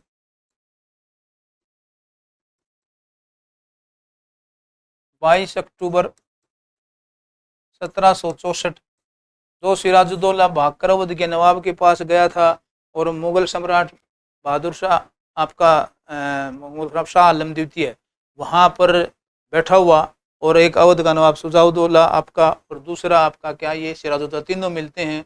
तो इसके युद्ध ने क्या कर दिया? बक्सर के युद्ध ने ईस्ट इंडिया कंपनी जो है वो पूर्ण भारत पर क्या कर दिया? स्वामित्व हो गया। यानी कि जो बंगाल प्लासी का युद्ध होता है उसमें ईस्ट इंडिया कंपनी को सिर्फ बंगाल मिला, और बक्सर के युद्ध में ईस्ट इंडिया कंपनी को क्या मिल गया? पूरा भारत का स्वामित्व मिल गया। क्योंकि 1761 में ही आपको पता ही है कि 1761 में जो है वो पानीपत का तीसरा युद्ध होता है। तो पानीपत के तीसरे युद्ध में अहमद शाह अब्दाली, जिससे थोड़े बहुत अंग्रेज डरते थे, अहमद शाह अब्दाली ने किसको हरा दिया? मराठाओं को। तो अंग्रेजों को जो थोड़ा बहुत डराया जाता था वो मराठों द्वारा डराया जाता था। तो मराठाओं को किसने हरा दिया? अहमद शाह अब्दाली ने हरा दिया। इसका मतलब अब अंग्रेजों को रोकने वाला कोई था ही नहीं।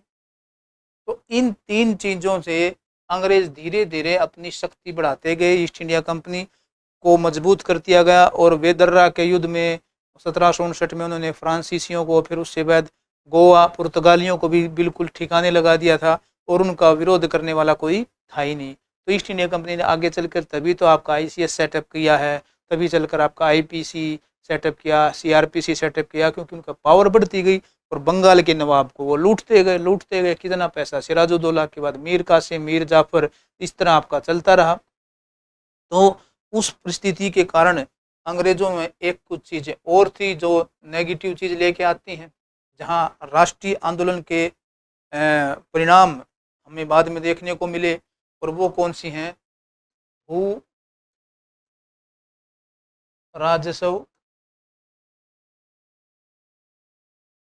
प्रणालियाँ। तो अंग्रेजों ने जो भू राजस्व प्रणालियाँ हैं, यानी कि लगान प्रणाली, है ना, वन लगान नहीं देगा, दोगुना लगान देना पड़ेगा, है। तो लगान प्रणाली है, वो चीज़ें बहुत ज़्यादा मायने रखती हैं जो अंग्रेजों ने भारत के ऊपर थोपी। तो शासन प्रशासन एक था तो वो कर ही रहे हैं। पॉजिटिव नेगेटिव रूप में हम देखते हैं कि भारत के राजनीतिक सूत्रपात में उन्होंने बांधने की कोशिश की कि पूरे भारत में एक सिस्टम सेटअप किया। लेकिन जो ये जो लगान प्रणाली है और ये जो नेगेटिव कुछ इफेक्ट हैं, ये आपकी 3 लगान प्रणाली हैं बच्चों, भारत के अंदर जो अंग्रेजों ने शुरू की थी। एक स्थायी बंदोबस्त, ठीक, एक आपका महालवाड़ी, और एक है आपकी रैयतवाड़ी। ये हैं क्या? ये भी थोड़ा सा हम समझा देते हैं, क्योंकि यहाँ से भी बेसिक क्वेश्चन आपके कई बार पूछ लेते हैं।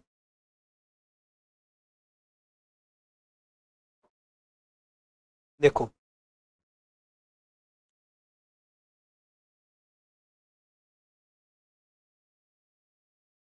यहाँ है आपका बंगाल, ठीक। यहाँ पर आपका है मद्रास, मुंबई कुछ हिस्सा या पूर्व आंध्र प्रदेश का, और ये है आपका पंजाब और कुछ हिस्सा। यहाँ पर तो जो शुरुआत की बच्चों वो है आपकी उत्तर पश्चिमी भारत में महालवाड़ी, ठीक। और यहाँ बंगाल, मुंबई, सॉरी ये उत्तर उत्तर पूर्वी भारत में आपकी थी स्थायी बंदोबस्त, और दक्षिण भारत में थी आपकी रैयतवाड़ी। अब रैयतवाड़ी में मामला क्या था, देखो यहाँ कैसा सिस्टम था, ये ऐसे सिस्टम चलता था। देखो ये रैयत और ये ईस्ट इंडिया कंपनी, यहाँ पर क्या चलता था,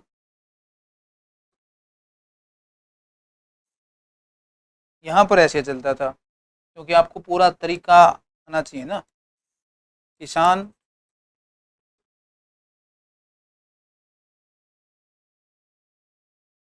महाल और ईस्ट इंडिया कंपनी, यहाँ पर क्या चलता था, इधर आपका इस तरह चलता था, किसान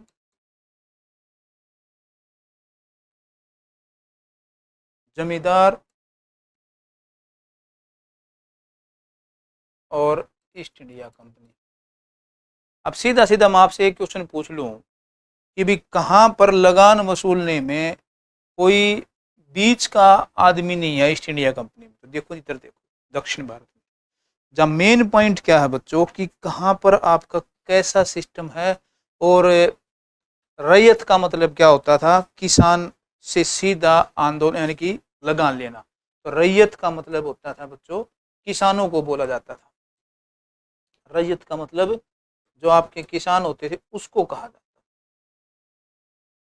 यहाँ पर उन्होंने दक्षिण भारत में किसानों को रैयत यानी कि रैयतवाड़ी क्यों शुरू की, अगर आपसे आ जाए क्यों शुरू की, क्योंकि यहाँ पर पारंपरिक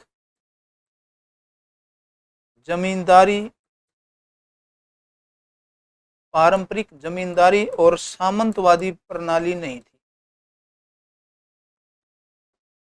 सामंतवादी प्रणाली दक्षिण भारत में नहीं थी, इसलिए उन्होंने सीधा किसानों से ही क्या लिया, लगान लिया।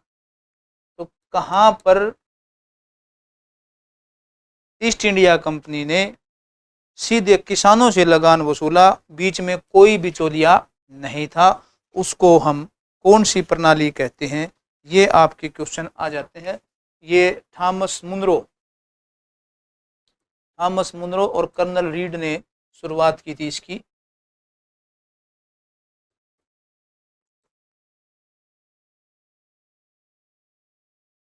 मुनरो एवं कर्नल रीड ने इसकी शुरुआत की थी। कई बार ऐसा क्वेश्चन पूछ लेते हैं आपसे कि कौन सी प्रणाली किसने शुरू की और कितने कब शुरुआत की, आपकी लगभग 1820 में। 1820 में आपकी रैयतवाड़ी की शुरुआत की थी बच्चों।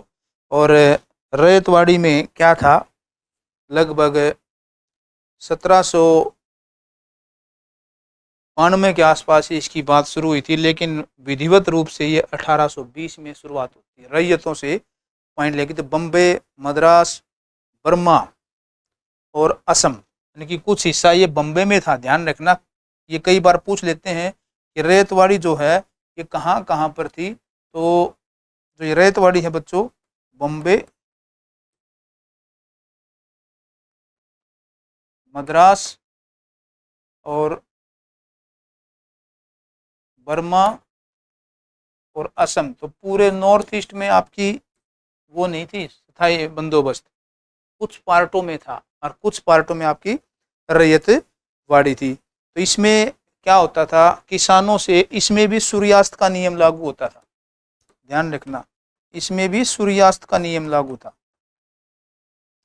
सूर्यास्त का नियम का मतलब क्या है कि दिन दे रखा है, उस दिन यदि आपने लगान शाम को सूर्यास्त तक नहीं दिया तो आपकी ज़मीन हड़प ली जाएगी या ब्रिटिश कंपनी के अंदर आ जाएगी। और इसमें जो लगान की दर थी वो 1/3 दर थी। और ये कितने क्षेत्रफल पर फैली हुई थी, रेतवाड़ी भारत में सबसे ज़्यादा यही फैली हुई थी, 51%। ये रेतवाड़ी जो थी वो 51% भूमि के ऊपर थी, ठीक है। स्थायी बंदोबस्त जो थी आपके बच्चों वो 19% भूमि पर थी। और ये स्थायी बंदोबस्त 1790 में पहले ये 10 वर्ष के लिए शुरू किया था, फिर 1793 में ये परमानेंट कर दिया, स्थायी कर दिया। स्थायी किसके दिया, इसमें जमींदार किसानों से, यानी कि जमींदार जो हो इनसे, किसानों से लगान लेंगे और किसको देंगे, ईस्ट इंडिया कंपनी को। और इसमें भी क्या था, सूर्यास्त का नियम था कि अगर जमींदार ने निश्चित तिथि को शाम को सूर्यास्त समय तक लगान नहीं वसूला तो आपकी जमींदारी वसूलने की जो अधिकारिता है वो क्या हो जाएगी, समाप्त हो जाएगी। तो भारत के अंदर जो स्थायी बंदोबस्त है 1793 में, इसमें 19% भारत के अंदर ये क्षेत्र पर फैली हुई थी बच्चों। और इसमें 19% भारत का, यानी कि सूर्यास्त का कानून अब आ जाए कि भारत के अंदर सूर्यास्त का जो कानून है वो किससे संबंधित, तो पहली प्राथमिकता आपको स्थायी बंदोबस्त से देनी। हाँ, अगर 1 2 3 आ जाए कई बार, क्योंकि आपके क्वेश्चन पूछे हुए एक से अधिक, एक से कम, या कोई नहीं या सारे, तो उसमें ये भी ध्यान रखना कि रैयतवाड़ी में भी सूर्यास्त का नियम था। तो इसमें हिस्सा कितना था, 1/11 जमींदारों का और 1/10 आपका ईस्ट इंडिया कंपनी का। तो जमींदारों का था हिस्सा बच्चों 1/11 और 1/10 आपका किसका था, ईस्ट इंडिया कंपनी का, सॉरी 10/11। तो 10/11 आपका ईस्ट इंडिया कंपनी का, क्योंकि 1/10 तो कम हो गया, 10/11 ईस्ट इंडिया कंपनी लेगी और 1/11 आपके लेंगे जमींदार। इसमें वही होगा भाई, जमींदार तो कहीं बाहर बड़े बड़े शहरों में रहते थे, उन्होंने अपने भी ठेकेदार लगा दिए। ईस्ट इंडिया कंपनी को पता ही नहीं कि किसानों के ऊपर क्या जुल्म हो रहे हैं, ज़बरदस्ती लगान वसूलना, क्योंकि उनको अपनी जमींदारी बचानी थी। ऐसे में तो मामला गड़बड़ा जाएगा। तो भारत में इजारेदारी प्रथा, ठेकेदारी, जमींदारी प्रथा होती थी, उसको ठीक करने के लिए आपको क्या किया था, ये आपका स्थायी बंदोबस्त नाम लेके आए। और महाल का होता था, महाल देखो, महाल जो है यहाँ पर, ये जो महाल शब्द है बच्चों, ये क्या होता है, ये होता है गांव का मुखिया, गांव का मुखिया, और एक हिसाब से सरपंच। तो इसमें सरपंच की जिम्मेदारी होती थी कि किसानों से वसूल ले और हमें लगान दे, यानी कि सरपंच जो वो इनसे लेगा और महाल जो वो किसको दे देगा, ईस्ट इंडिया कंपनी को देगा। तो इसमें भी महाल जो क्या थे, वो बिचौलिए की भूमिका में थे। तो बिचौलिए लगान वसूलेंगे और ये 30% भूमि पर फैली हुई थी। और हाल्ट मैकेंजी ने इसकी शुरुआत की थी भारत के अंदर। हाल्ट मैकेंजी 1822 में। तो 1820 में आपका रैयतवाड़ी, 1822 में महालवाड़ी, जो आपके खासकर पंजाब में और उत्तर पश्चिमी भारत के अंदर ज़्यादा फैली हुई थी। इसमें आपका महालवाड़ी में हाल्ट मैकेंजी याद रखना। तो पंजाब, मध्य प्रदेश, यानी कि मध्य प्रदेश के कुछ हिस्सों में और कुछ पंजाब में, यानी कि पंजाब में ज़्यादा थी उत्तर पश्चिमी भारत में। तो महालवाड़ी में 30% एरिया, जेम्स टॉम और रॉबर्ट इनमें 66% तक, 30% भूमि और 66% तक क्या हो जाती थी, इसमें लगान हो जाती थी, यानी कि सबसे ज़्यादा लगान इसी में होती थी। तो ये 3 प्रकार की जो भू राजस्व प्रणाली है, ये क्या करेंगी भाई, अत्यधिक लगान वसूली इन्होंने। अत्यधिक लगान वसूली तो किसानों को क्या हुआ, शोषण। अब किसानों ने क्या किया, लगान किस में प्राथमिकता दी अंग्रेजों ने, नकद, कैश, रुपए में। अब ये बेचारे कहाँ से रुपए लाएं। इस कमी को पूरा करने के लिए किसानों ने क्या किया, खाद्य फसलों को छोड़कर वाणिज्यिक फसलों को उत्पादन शुरू कर दिया, क्योंकि भाई पैसा तो उसी से मिलेगा जिसमें आपका पटसन आ गया, कपास है, धान है, गन्ना है, जूट है, इस प्रकार की फसलें उगाने लगे। एक तो कुछ किसान तो मजदूरी हो गए क्योंकि ऋण जाल में फंस गए, अकाल पड़ रहे हैं। दूसरा, कुछ किसान खाद्य फसलों को छोड़कर किसी में चले गए, वाणिज्यिक फसलों में। तो खाद्यान्न फसलों का उत्पादन कम हुआ, जिसमें खासकर गेहूं और धान था।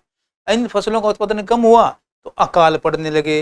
यानी कि अंग्रेजों की दमनकारी और शोषणकारी नीति के कारण भारत के अंदर ये जो कुछ पॉइंट उन्होंने किया था, अंग्रेजों की गतिविधियां थी, उनके कारण भारत के अंदर अकाल पड़ने लगे। तो अकाल पड़ने लगे तो पॉइंट तो होगा ही कुछ। और ऐसे में एक तो आपने क्या किया, आपका आईपीसी हो गया, सीपीसी हो गया, सीआरपीसी हो गया, वो सिस्टम आपने शुरू किया, आईसीएस शुरू किया। भेदभाव वहाँ भी है। और भारत के अंदर समाज और धर्म में जैसे सती प्रथा का अंत करना, दास प्रथा का अंत करना, बलि प्रथा का अंत करना, इस प्रकार की गतिविधियों ने आपके 18 स्थानों का जो विद्रोह जन्म दिया था वो तो था ही। जात सात जनजातियों के खिलाफ भी आप हस्तक्षेप कर रहे हो, तो संथाल विद्रोह हो रहा है, मुंडा विद्रोह हो रहा है, आपका और बहुत से छोटे मोटे कोल विद्रोह है, बहुत से विद्रोह हुए। तो उसका भी हम एक टॉपिक पढ़ाएंगे, क्योंकि बिहार, झारखंड और छत्तीसगढ़ में कुछ जनजातीय विद्रोह हुए हैं, तो वहाँ से भी हम क्वेश्चन देखे हैं, पिछले पेपरों में आए हैं, तो वो भी एक टॉपिक हम कराएंगे, भारत में जनजातीय विद्रोह। लेकिन पहले आपका बेसिक क्लियर हो जाए।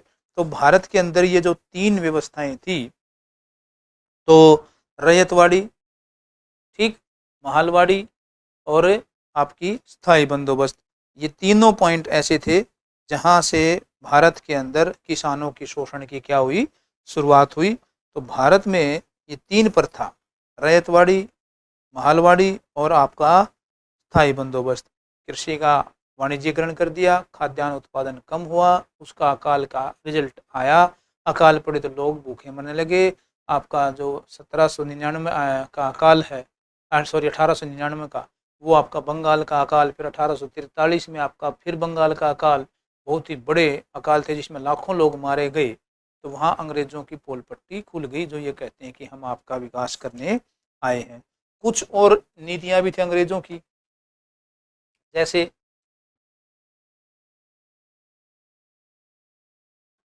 3 नीतियाँ हैं भाई, तीनों नीतियाँ हम कराएंगे अलग अलग, बेसिक, जहाँ से आपके क्वेश्चन कई बार पूछ ले जाते हैं। एक, हड़प नीति,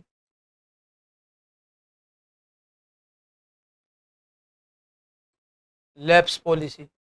ये हड़प नीति का मतलब क्या है, ये शुरुआत की थी 1848 से 1856 के बीच आपके लॉर्ड डलहौजी।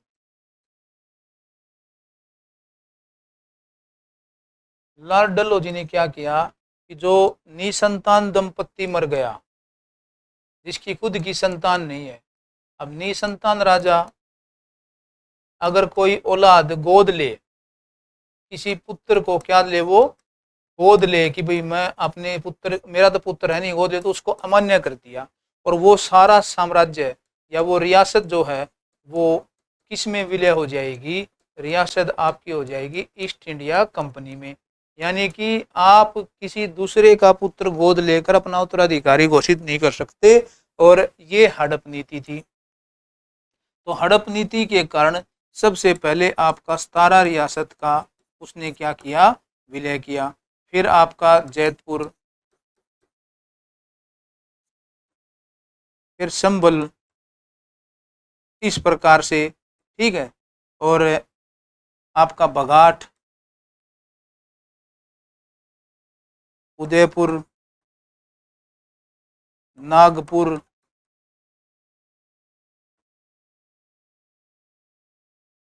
झांसी जो रानी लक्ष्मीबाई की थी, तो ये आपका। और इसमें ये ध्यान रखना, जो अवध आएगा ना बच्चों, इसमें अवध, तो अवध का जो विलय है वो लॉर्ड डलहौजी अवध का विलय वो कैसे करता है, कुशासन का आरोप लगाकर कि भी तुम अच्छा शासन नहीं कर रहे हो। तो ये क्वेश्चन पूछा हुआ है कि किसका विलय जो है वो डलहौजी ने हड़प नीति के तहत नहीं किया था।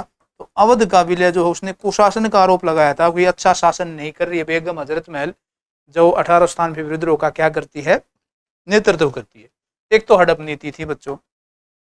एक आपकी क्या हो गई, यहाँ हम बात करते हैं दूसरी, वारन हेस्टिंग्स की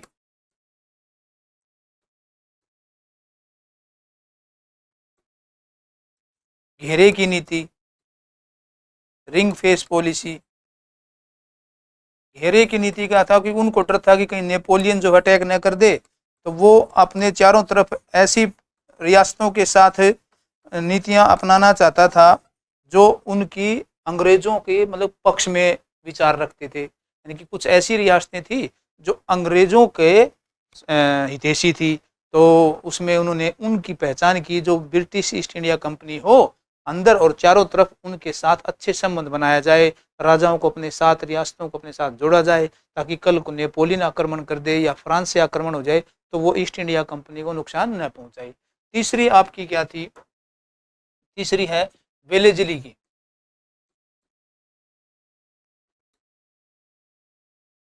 1799 से 1805 सहायक संधि। ये मैं बस हिंट दे रहा हूं आपको। तो सहायक संधि में क्या था कि भाई ईस्ट इंडिया कंपनी अपना एक सेना का एक मुखिया आपके रियासत में रखेगी, थोड़ी सी सेना की टुकड़ी रखेगी, और आपको जो है हम सुरक्षा देंगे आपके दुश्मनों से, लेकिन आप हमसे पूछे बिना न तो किसी दुश्मन के साथ युद्ध करोगे, न संधि करोगे, न युद्ध की घोषणा करोगे, न युद्ध विराम करोगे, और आपके ऊपर कोई आक्रमण करेगा तो हम जो है उसकी क्या करेंगे, आपकी मदद करेंगे, आप हमारे सहायक बन जाओ, सब्सिडारी बन जाओ। तो सहायक संधि में उसने क्या किया कि जैसे हैदराबाद के नवाब ने सबसे पहले इस सहायक संधि को स्वीकार किया था। कई बार ये आ जाता है कि सबसे पहले सहायक संधि स्वीकार करने वाला कौन सा नवाब था, हैदराबाद का। तो हैदराबाद के नवाब ने सबसे पहले सहायक संधि स्वीकार की थी, सबसे लास्ट में सिंधिया ने।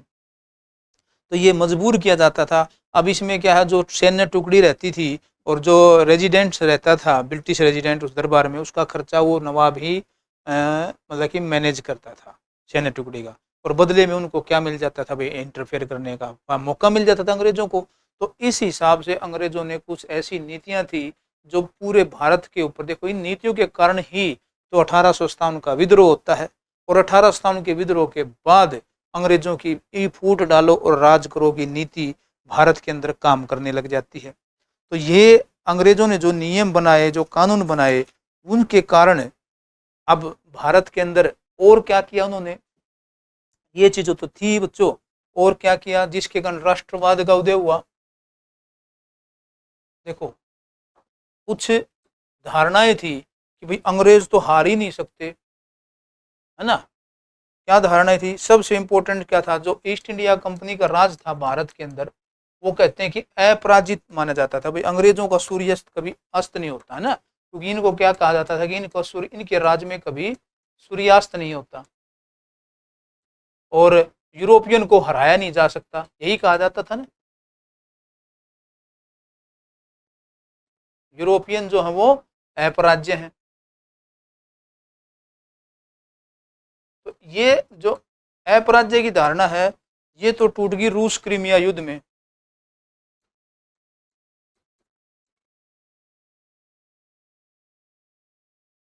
रूस क्रीमिया युद्ध 1853 में जो रूस क्रीमिया युद्ध हुआ था, उसमें रूस की हालत खराब हो गई। तो ये समझ में आया इनको, भारत के लोगों को, कि भाई दूसरा क्या है कि अंग्रेज ऐसा नहीं कि हराए ना जा सकते। ऐसी पॉइंट हैं। जो ऐसे ही एक और मामला आता है 1905 में, जापान ने रूस को पराजित किया।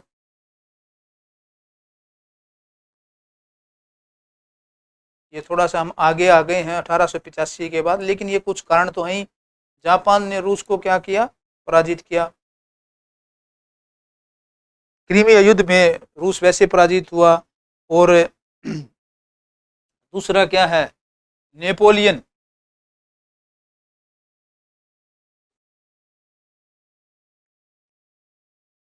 नेपोलियन ने फ्रांस में काफ़ी सुधार किए, जो 1792 से लेकर 1815 तक काम करता है। तो वो पुराना चला गया, एक चीज़ पुरानी चली जाती है, एक नई आ जाती है। तो ये कुछ ऐसी धारणाएं हैं जो अंग्रेज़ों को ये सोचती थी कि भाई पॉइंट है कि भाई अंग्रेज़ों को तो पराजित ही नहीं किया जा सकता, या ये अपराज्य हैं।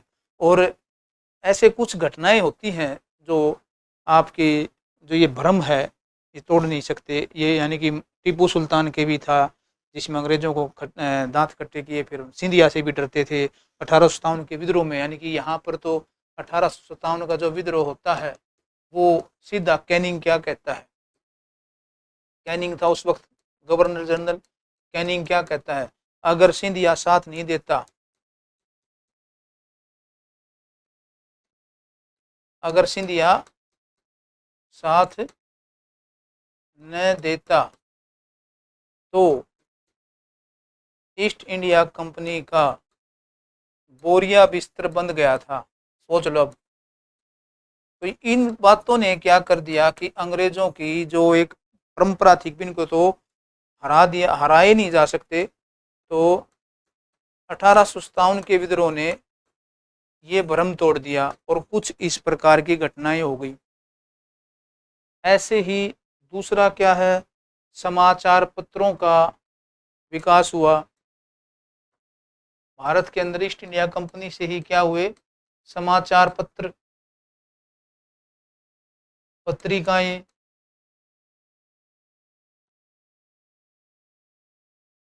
का विकास। ऐसे ही संचार और परिवहन साधनों का विकास, अभी बताया था जैसे रेलवे। संचार और परिवहन साधनों का विकास, उसमें टेलीग्राम आया, टेलीग्राफ आया, ठीक है। तीसरा हुआ अंग्रेजी शिक्षा। अब सोचो कि सर अंग्रेजी शिक्षा के कैसे हुआ। अंग्रेजी शिक्षा से क्या हुआ कि हमें कुछ साहित्य पढ़ने को मिला, और उस साहित्य से पता चला कि अंग्रेज खुद तो आज़ादी चाहते हैं, खुद तो स्वतंत्रता चाहते हैं। क्योंकि अंग्रेजों के यहाँ क्या हुआ था, 1688 में शानदार क्रांति हुई थी, ठीक है।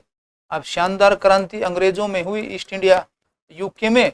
और शानदार क्रांति को कहते क्या है, शानदार क्रांति में ही आपका क्या बना था, सिविल राइट्स। सिविल राइट्स का ड्राफ्ट तैयार हुआ था, जिनको आगे चल के हम फंडामेंटल राइट कहते हैं, मौलिक अधिकार। तो वो तो इनकी मांग कर रहे हैं शानदार क्रांति को, जिसको हम रक्तहीन या शौर्यवान क्रांति कहते हैं, ठीक है। अब इतिहास हम पढ़ेंगे अंग्रेजों का, तो अंग्रेजी तो आनी चाहिए ना भाई। तो रक्तहीन और शौर्यवान क्रांति हमने देखा, हमारे जो प्रबुद्ध वर्ग हैं, जैसे आके आप क्या आएंगे, देवेंद्र नाथ टैगोर आएंगे, राजा राम मोहन राय आएंगे, विवेकानंद आएंगे, इनका जो योगदान, विभिन्न डेरेजियो आएंगे, यानी बेसेंट आएंगी। ये सारे क्या कहेंगे कि भाई ये तुम तो अपने लिए खूब डिमांड कर रहे हो, आपके यहाँ तो सिविल वार भी हो रहे हैं, और हमें जो है तुम शोषण के तहत दबाते जा रहे हो। तो भारत के अंदर क्या हुआ, ये जो गतिविधियां हो रही थी, ये कहीं ना कहीं राष्ट्रवाद का एक नींव तैयार कर रही थी। और भारत में इन चीज़ों से क्या हुआ, जो जातिवाद था, यूरोपीय आंदोलन का जो प्रभाव हुआ, जैसे ये सारा क्या दर्शा रहा है, ये सारा आपका क्या दर्शा रहा है बच्चों, ये सारा आपका क्या दर्शा रहा है, ये यूरोपीय आंदोलन ही तो दर्शा रहा है।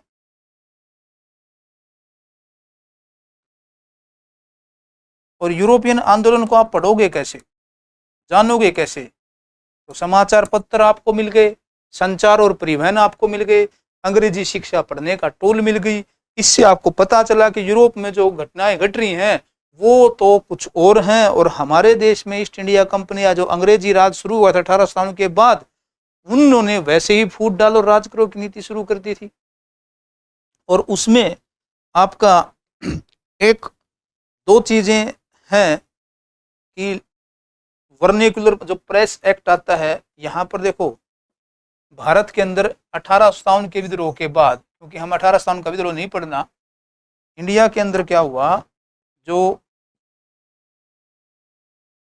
1857 का विद्रोह होता है ना बच्चों, उसमें कुछ रिजल्ट आया। 1857 के विद्रोह के बाद क्या रिजल्ट आया, क्या परिणाम आया? एक तो अंग्रेजों ने क्या की, अंग्रेजी सेना तो बढ़ाई,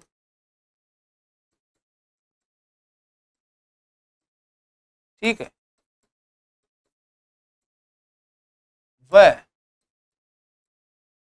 हिंदू प्लस मुस्लिमों की संख्या कम कर दी सब जगह, क्योंकि उनको डर था कि दोबारा ये विद्रोह न कर दें। एक तो ये कर दिया, दूसरा फूट डालो राज करो की नीति शुरू कर दी।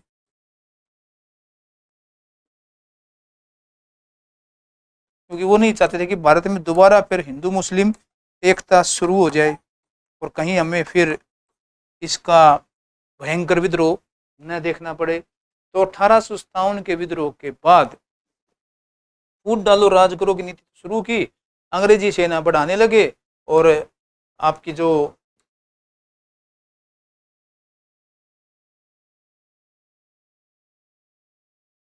अंग्रेजी सेना बढ़ा गई, इंडियन की सेना जो है ना, भारतीयों की मुसलमानों की सेना जो है वो क्या कर दी, कम कर दी। तो रिजल्ट के हिसाब से हम देखते हैं आगे क्या रिजल्ट आया। दो चीजें और आ गई भाई, क्या, लॉर्ड लिट्टन, ठीक है, और लॉर्ड रिपन, दोनों में क्या है फर्क, क्या है? तो इल्बर्ट जो बिल विवाद है, लॉर्ड रिपन के समय आता है इल्बर्ट बिल विवाद।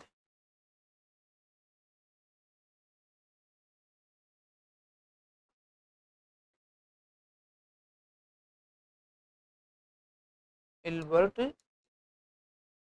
बिल विवाद और लॉर्ड रिटन ये है 1878 में और ये है 1882 से 84। लॉर्ड लिटन ने क्या किया था, वर्निकुलर प्लेस एक्ट लेके आया भाई, वर्निकुलर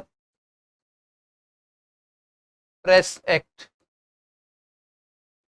इसने क्या कर दिया कि कोई भी अखबार यदि भारतीयों के सॉरी ईस्ट इंडिया कंपनी या अंग्रेजी राज के खिलाफ खबर छापेगा तो वो उसकी प्रेस बंद कर दी जाएगी, यानी कि प्रेस की स्वतंत्रता कम कर दी इसने। प्रेस फ्रीडम क्या कर दी इसने, घटा दी, कम की, और इसलिए इसको गल घोटने वाला एक्ट कहा गया है। गल घोटने वाला या फिर गैसिंग एक्ट, कई बार ये पूछा हुआ किसने पास किया, तो आपका ये हो जाएगा लॉर्ड लिटन ने। एक तो काम इसने ये किया और दूसरा क्या, आईसीएस की एज, इंडियन सिविल सर्विस की एज 21 से घटाकर 18 वर्ष की आयु कर दी। तो और भी वो हो जाएगा भाई नुकसान, यानी कि भारत के लोग तो अब आईसीएस बन ही नहीं पाएंगे। 21 से 18 नहीं, 21 से 19, 21 से कितनी कर दी, कम करके 19 वर्ष। इल्बर्ट बिल क्या था बच्चों, इल्बर्ट बिल में क्या था कि भारतीय न्यायाधीशों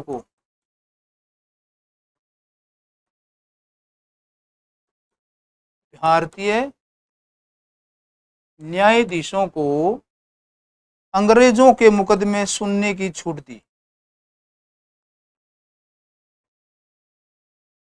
अंग्रेजों के मुकदमे सुनने का अधिकार दिया। लेकिन अब अंग्रेजों को तो आग लग गई, लेकिन ये जाहिल गवार हमारे मुकदमे सुनेंगे, ये इतने योग्य हैं। और इसके खिलाफ क्या हो गया, विद्रोह हो गया। अंग्रेजों ने विद्रोह कर दिया और इसके खिलाफ जो विद्रोह होता है बच्चों, वो अंग्रेजों ने विद्रोह करके ये इल्बर्ट बिल विवाद, यानी कि इस बिल को रुकवा दिया। इस बिल को रुकवा दिया, इसलिए कभी कभी इसको, क्योंकि सारे अंग्रेजों ने विरोध किया, इसको श्वेत विद्रोह भी कहते हैं। तो इल्बर्ट बिल के मामले ने और लॉर्ड रिटन के वर्निकुलर प्रेस एक्ट और आईसीएस की परीक्षा के मामले ने भारतीयों के अंदर एक चीज तो जरूर बिठा दी कि भाई अंग्रेज भारत के भले में काम नहीं कर। अब इस दौरान भारत में कुछ संस्थाएं भी बनने लगी थी। East India association, British Indian association, British association, ये हम करेंगे नेक्स्ट क्लास में। जो हमारा एक पार्ट है कि कांग्रेस की स्थापना से पहले भारत के अंदर जो संस्थाएं बनी, जिसमें सुरेंद्रनाथ बनर्जी, द्वारकानाथ टैगोर, देवेंद्रनाथ टैगोर, इनका रोल था, वो क्या था, वो हम कराएंगे नेक्स्ट क्लास में, क्योंकि वो टॉपिक अब जो समय बचा हुआ है उस हिसाब से आपका पूरा नहीं हो पाएगा बच्चों। तो यहाँ हमने आपको एक बड़े लेवल, व्यापक स्तर पर क्या करा दिया, ये चीज़ें बताई हैं कि कैसे भारत के अंदर राष्ट्रीय आंदोलन के बीजारोपण, और राष्ट्र का मतलब क्या है, देश का मतलब क्या है, राष्ट्र हमारा था क्या, पूरा एक प्रॉपर दृष्टिकोण आपका बनाया है, ताकि आपको समझ में आ जाए इतिहास कैसे कहते हैं, इतिहास से मतलब आपका क्या है, काल के आधार पर, अवधारणा के आधार पर, और फिर हमें पढ़ना क्या है, पैटर्न क्या है एग्जाम का, कैसे क्वेश्चन आएंगे, इनसे संबंधित। जब राष्ट्रीय आंदोलन का मतलब ये नहीं है कि सीधा 1885 कांग्रेस की स्थापना शुरू कर दिया, नहीं, फिर तो आपके बहुत से पार्ट रह गए। तो उसमें अंग्रेजों की दमनकारी नीति, कुछ काम उन्होंने अपने लिए किए थे जो पॉजिटिव बन गए, जैसे शिक्षा का प्रचार किया, संचार और परिवहन के साधन, आईसीएस, आईपीसी, और ये आपका सिस्टम सेटअप किया उन्होंने, न्याय संहिता बनाई। तो ये कहीं ना कहीं हमारा काम कर गया। और वो जो कमेंट मारते थे कि भारत तो एक भौगोलिक इकाई मात्र है, भारत न तो था और न ही रहेगा, और भारतीयों को तो राष्ट्रीयवाद की या राष्ट्रीय सिस्टम की प्रणाली भी अंग्रेजों की संतान की तरह पहला मिली है। तो बहुत सी ऐसी बातें थी जो अंग्रेजों ने, ये अनजाने में लगा लो या जानबूझकर लगा लो, कि ऐसी परिस्थितियां बन गई। और भाई ये लिखा भी होता है, कुछ जो होता है ना वो तो होके रहेगा, चाहे आप कुछ भी कारण करो। तो अंग्रेजों ने जो किया उसका रिजल्ट किस रूप में आया, कि भारतीयों के अंदर ये भावना घर कर गई कि अंग्रेज तो सिर्फ शोषण कर रहे हैं। और ऊपर से इसमें 1867 में दादा भाई नौरोजी का एक सिद्धांत आ जाता है, आपका धन निष्कासन का सिद्धांत। उन्होंने ब्रिटिश पार्लियामेंट में धज्जियां उड़ा के रख दी कि तुम लोग भारत से सारा धन लूट कर अंग्रेजों के पास ला रहे हो, लंदन लेके आ रहे हो। तो उसमें आपका एविल ऑफ ऑल एविल्स की संज्ञा दी, यानी कि धन निष्कासन जो दादा भाई नौरोजी ने दिया ब्रिटेन में। उन्होंने ये बताया कि कैसे अंग्रेज जो है भारत से धन को लूट कर इंग्लैंड ला रहे हैं, और उसको अनिष्टों का अनिष्ट की संज्ञा दी। The evil of all evils, अपनी पुस्तक poverty and un British rule in India 1867 में। तो धन निष्कासन सिद्धांत किसने दिया, दादा भाई नौरोजी ने। क्या मतलब होता है कि कोई पैसा आपके देश से कमाए उसको री इन्वेस्ट न करके उस कमाए हुए पैसे को अपने देश में ले जाए। तो धन तो निष्कासित हो गया, ड्रेन हो गया, निकासी हो गई, अपने देश में दोबारा यूज हुआ ही नहीं। उसके कारण क्या हुआ, भारत में निवेश हुआ ही नहीं। निवेश नहीं होगा तो भारत के अंदर पूंजी निर्माण, रोजगार, देश का विकास कैसे होगा, आप तो लूट ले गए। तो दादा भाई नौरोजी के इस स्टेप से भी देश के अंदर क्या हुआ, एक जागरूकता आई, क्योंकि समाचार पत्र थे ही, बहुत से समाचार पत्र थे, वो भी हम आपको बताएंगे कि किस प्रकार समाचार पत्र थे, कैसे, कहाँ से कौन सा प्रकाशित होता था। कई बार ऐसे क्वेश्चन आ जाते हैं। आज की क्लास में बच्चों इतना ही, और कोई भी डाउट हो तो मैसेज कन्वे आई जाएंगे, और कोशिश हम ये करते हैं कि आपके क्लास में इस प्रकार का कोई भी ऐसा पार्ट बचे ही नहीं कि भाई आपको डाउट रह जाए। तो उम्मीद करता हूँ कि आपको आज की क्लास जो बेसिक आपका कहते हैं ना, नींव मजबूत होगी तो घर भी अच्छा बनेगा। तो नींव तो आप कितनी मजबूत कर दी, चाहे 10 मंजिला घर बना लेना। तो ये राष्ट्रवाद क्या है, राष्ट्र और देश क्या है, किसने कौन से काम किए अंग्रेजों ने, जिसके कारण भारत के अंदर राष्ट्रीयता की भावना एक पनपी, और वो परिस्थितियाँ क्या थी, ये आज की क्लास का हमने एक इंट्रोडक्शन था। और हम मिलते हैं बच्चों अब नेक्स्ट क्लास में, तब तक के लिए नमस्कार।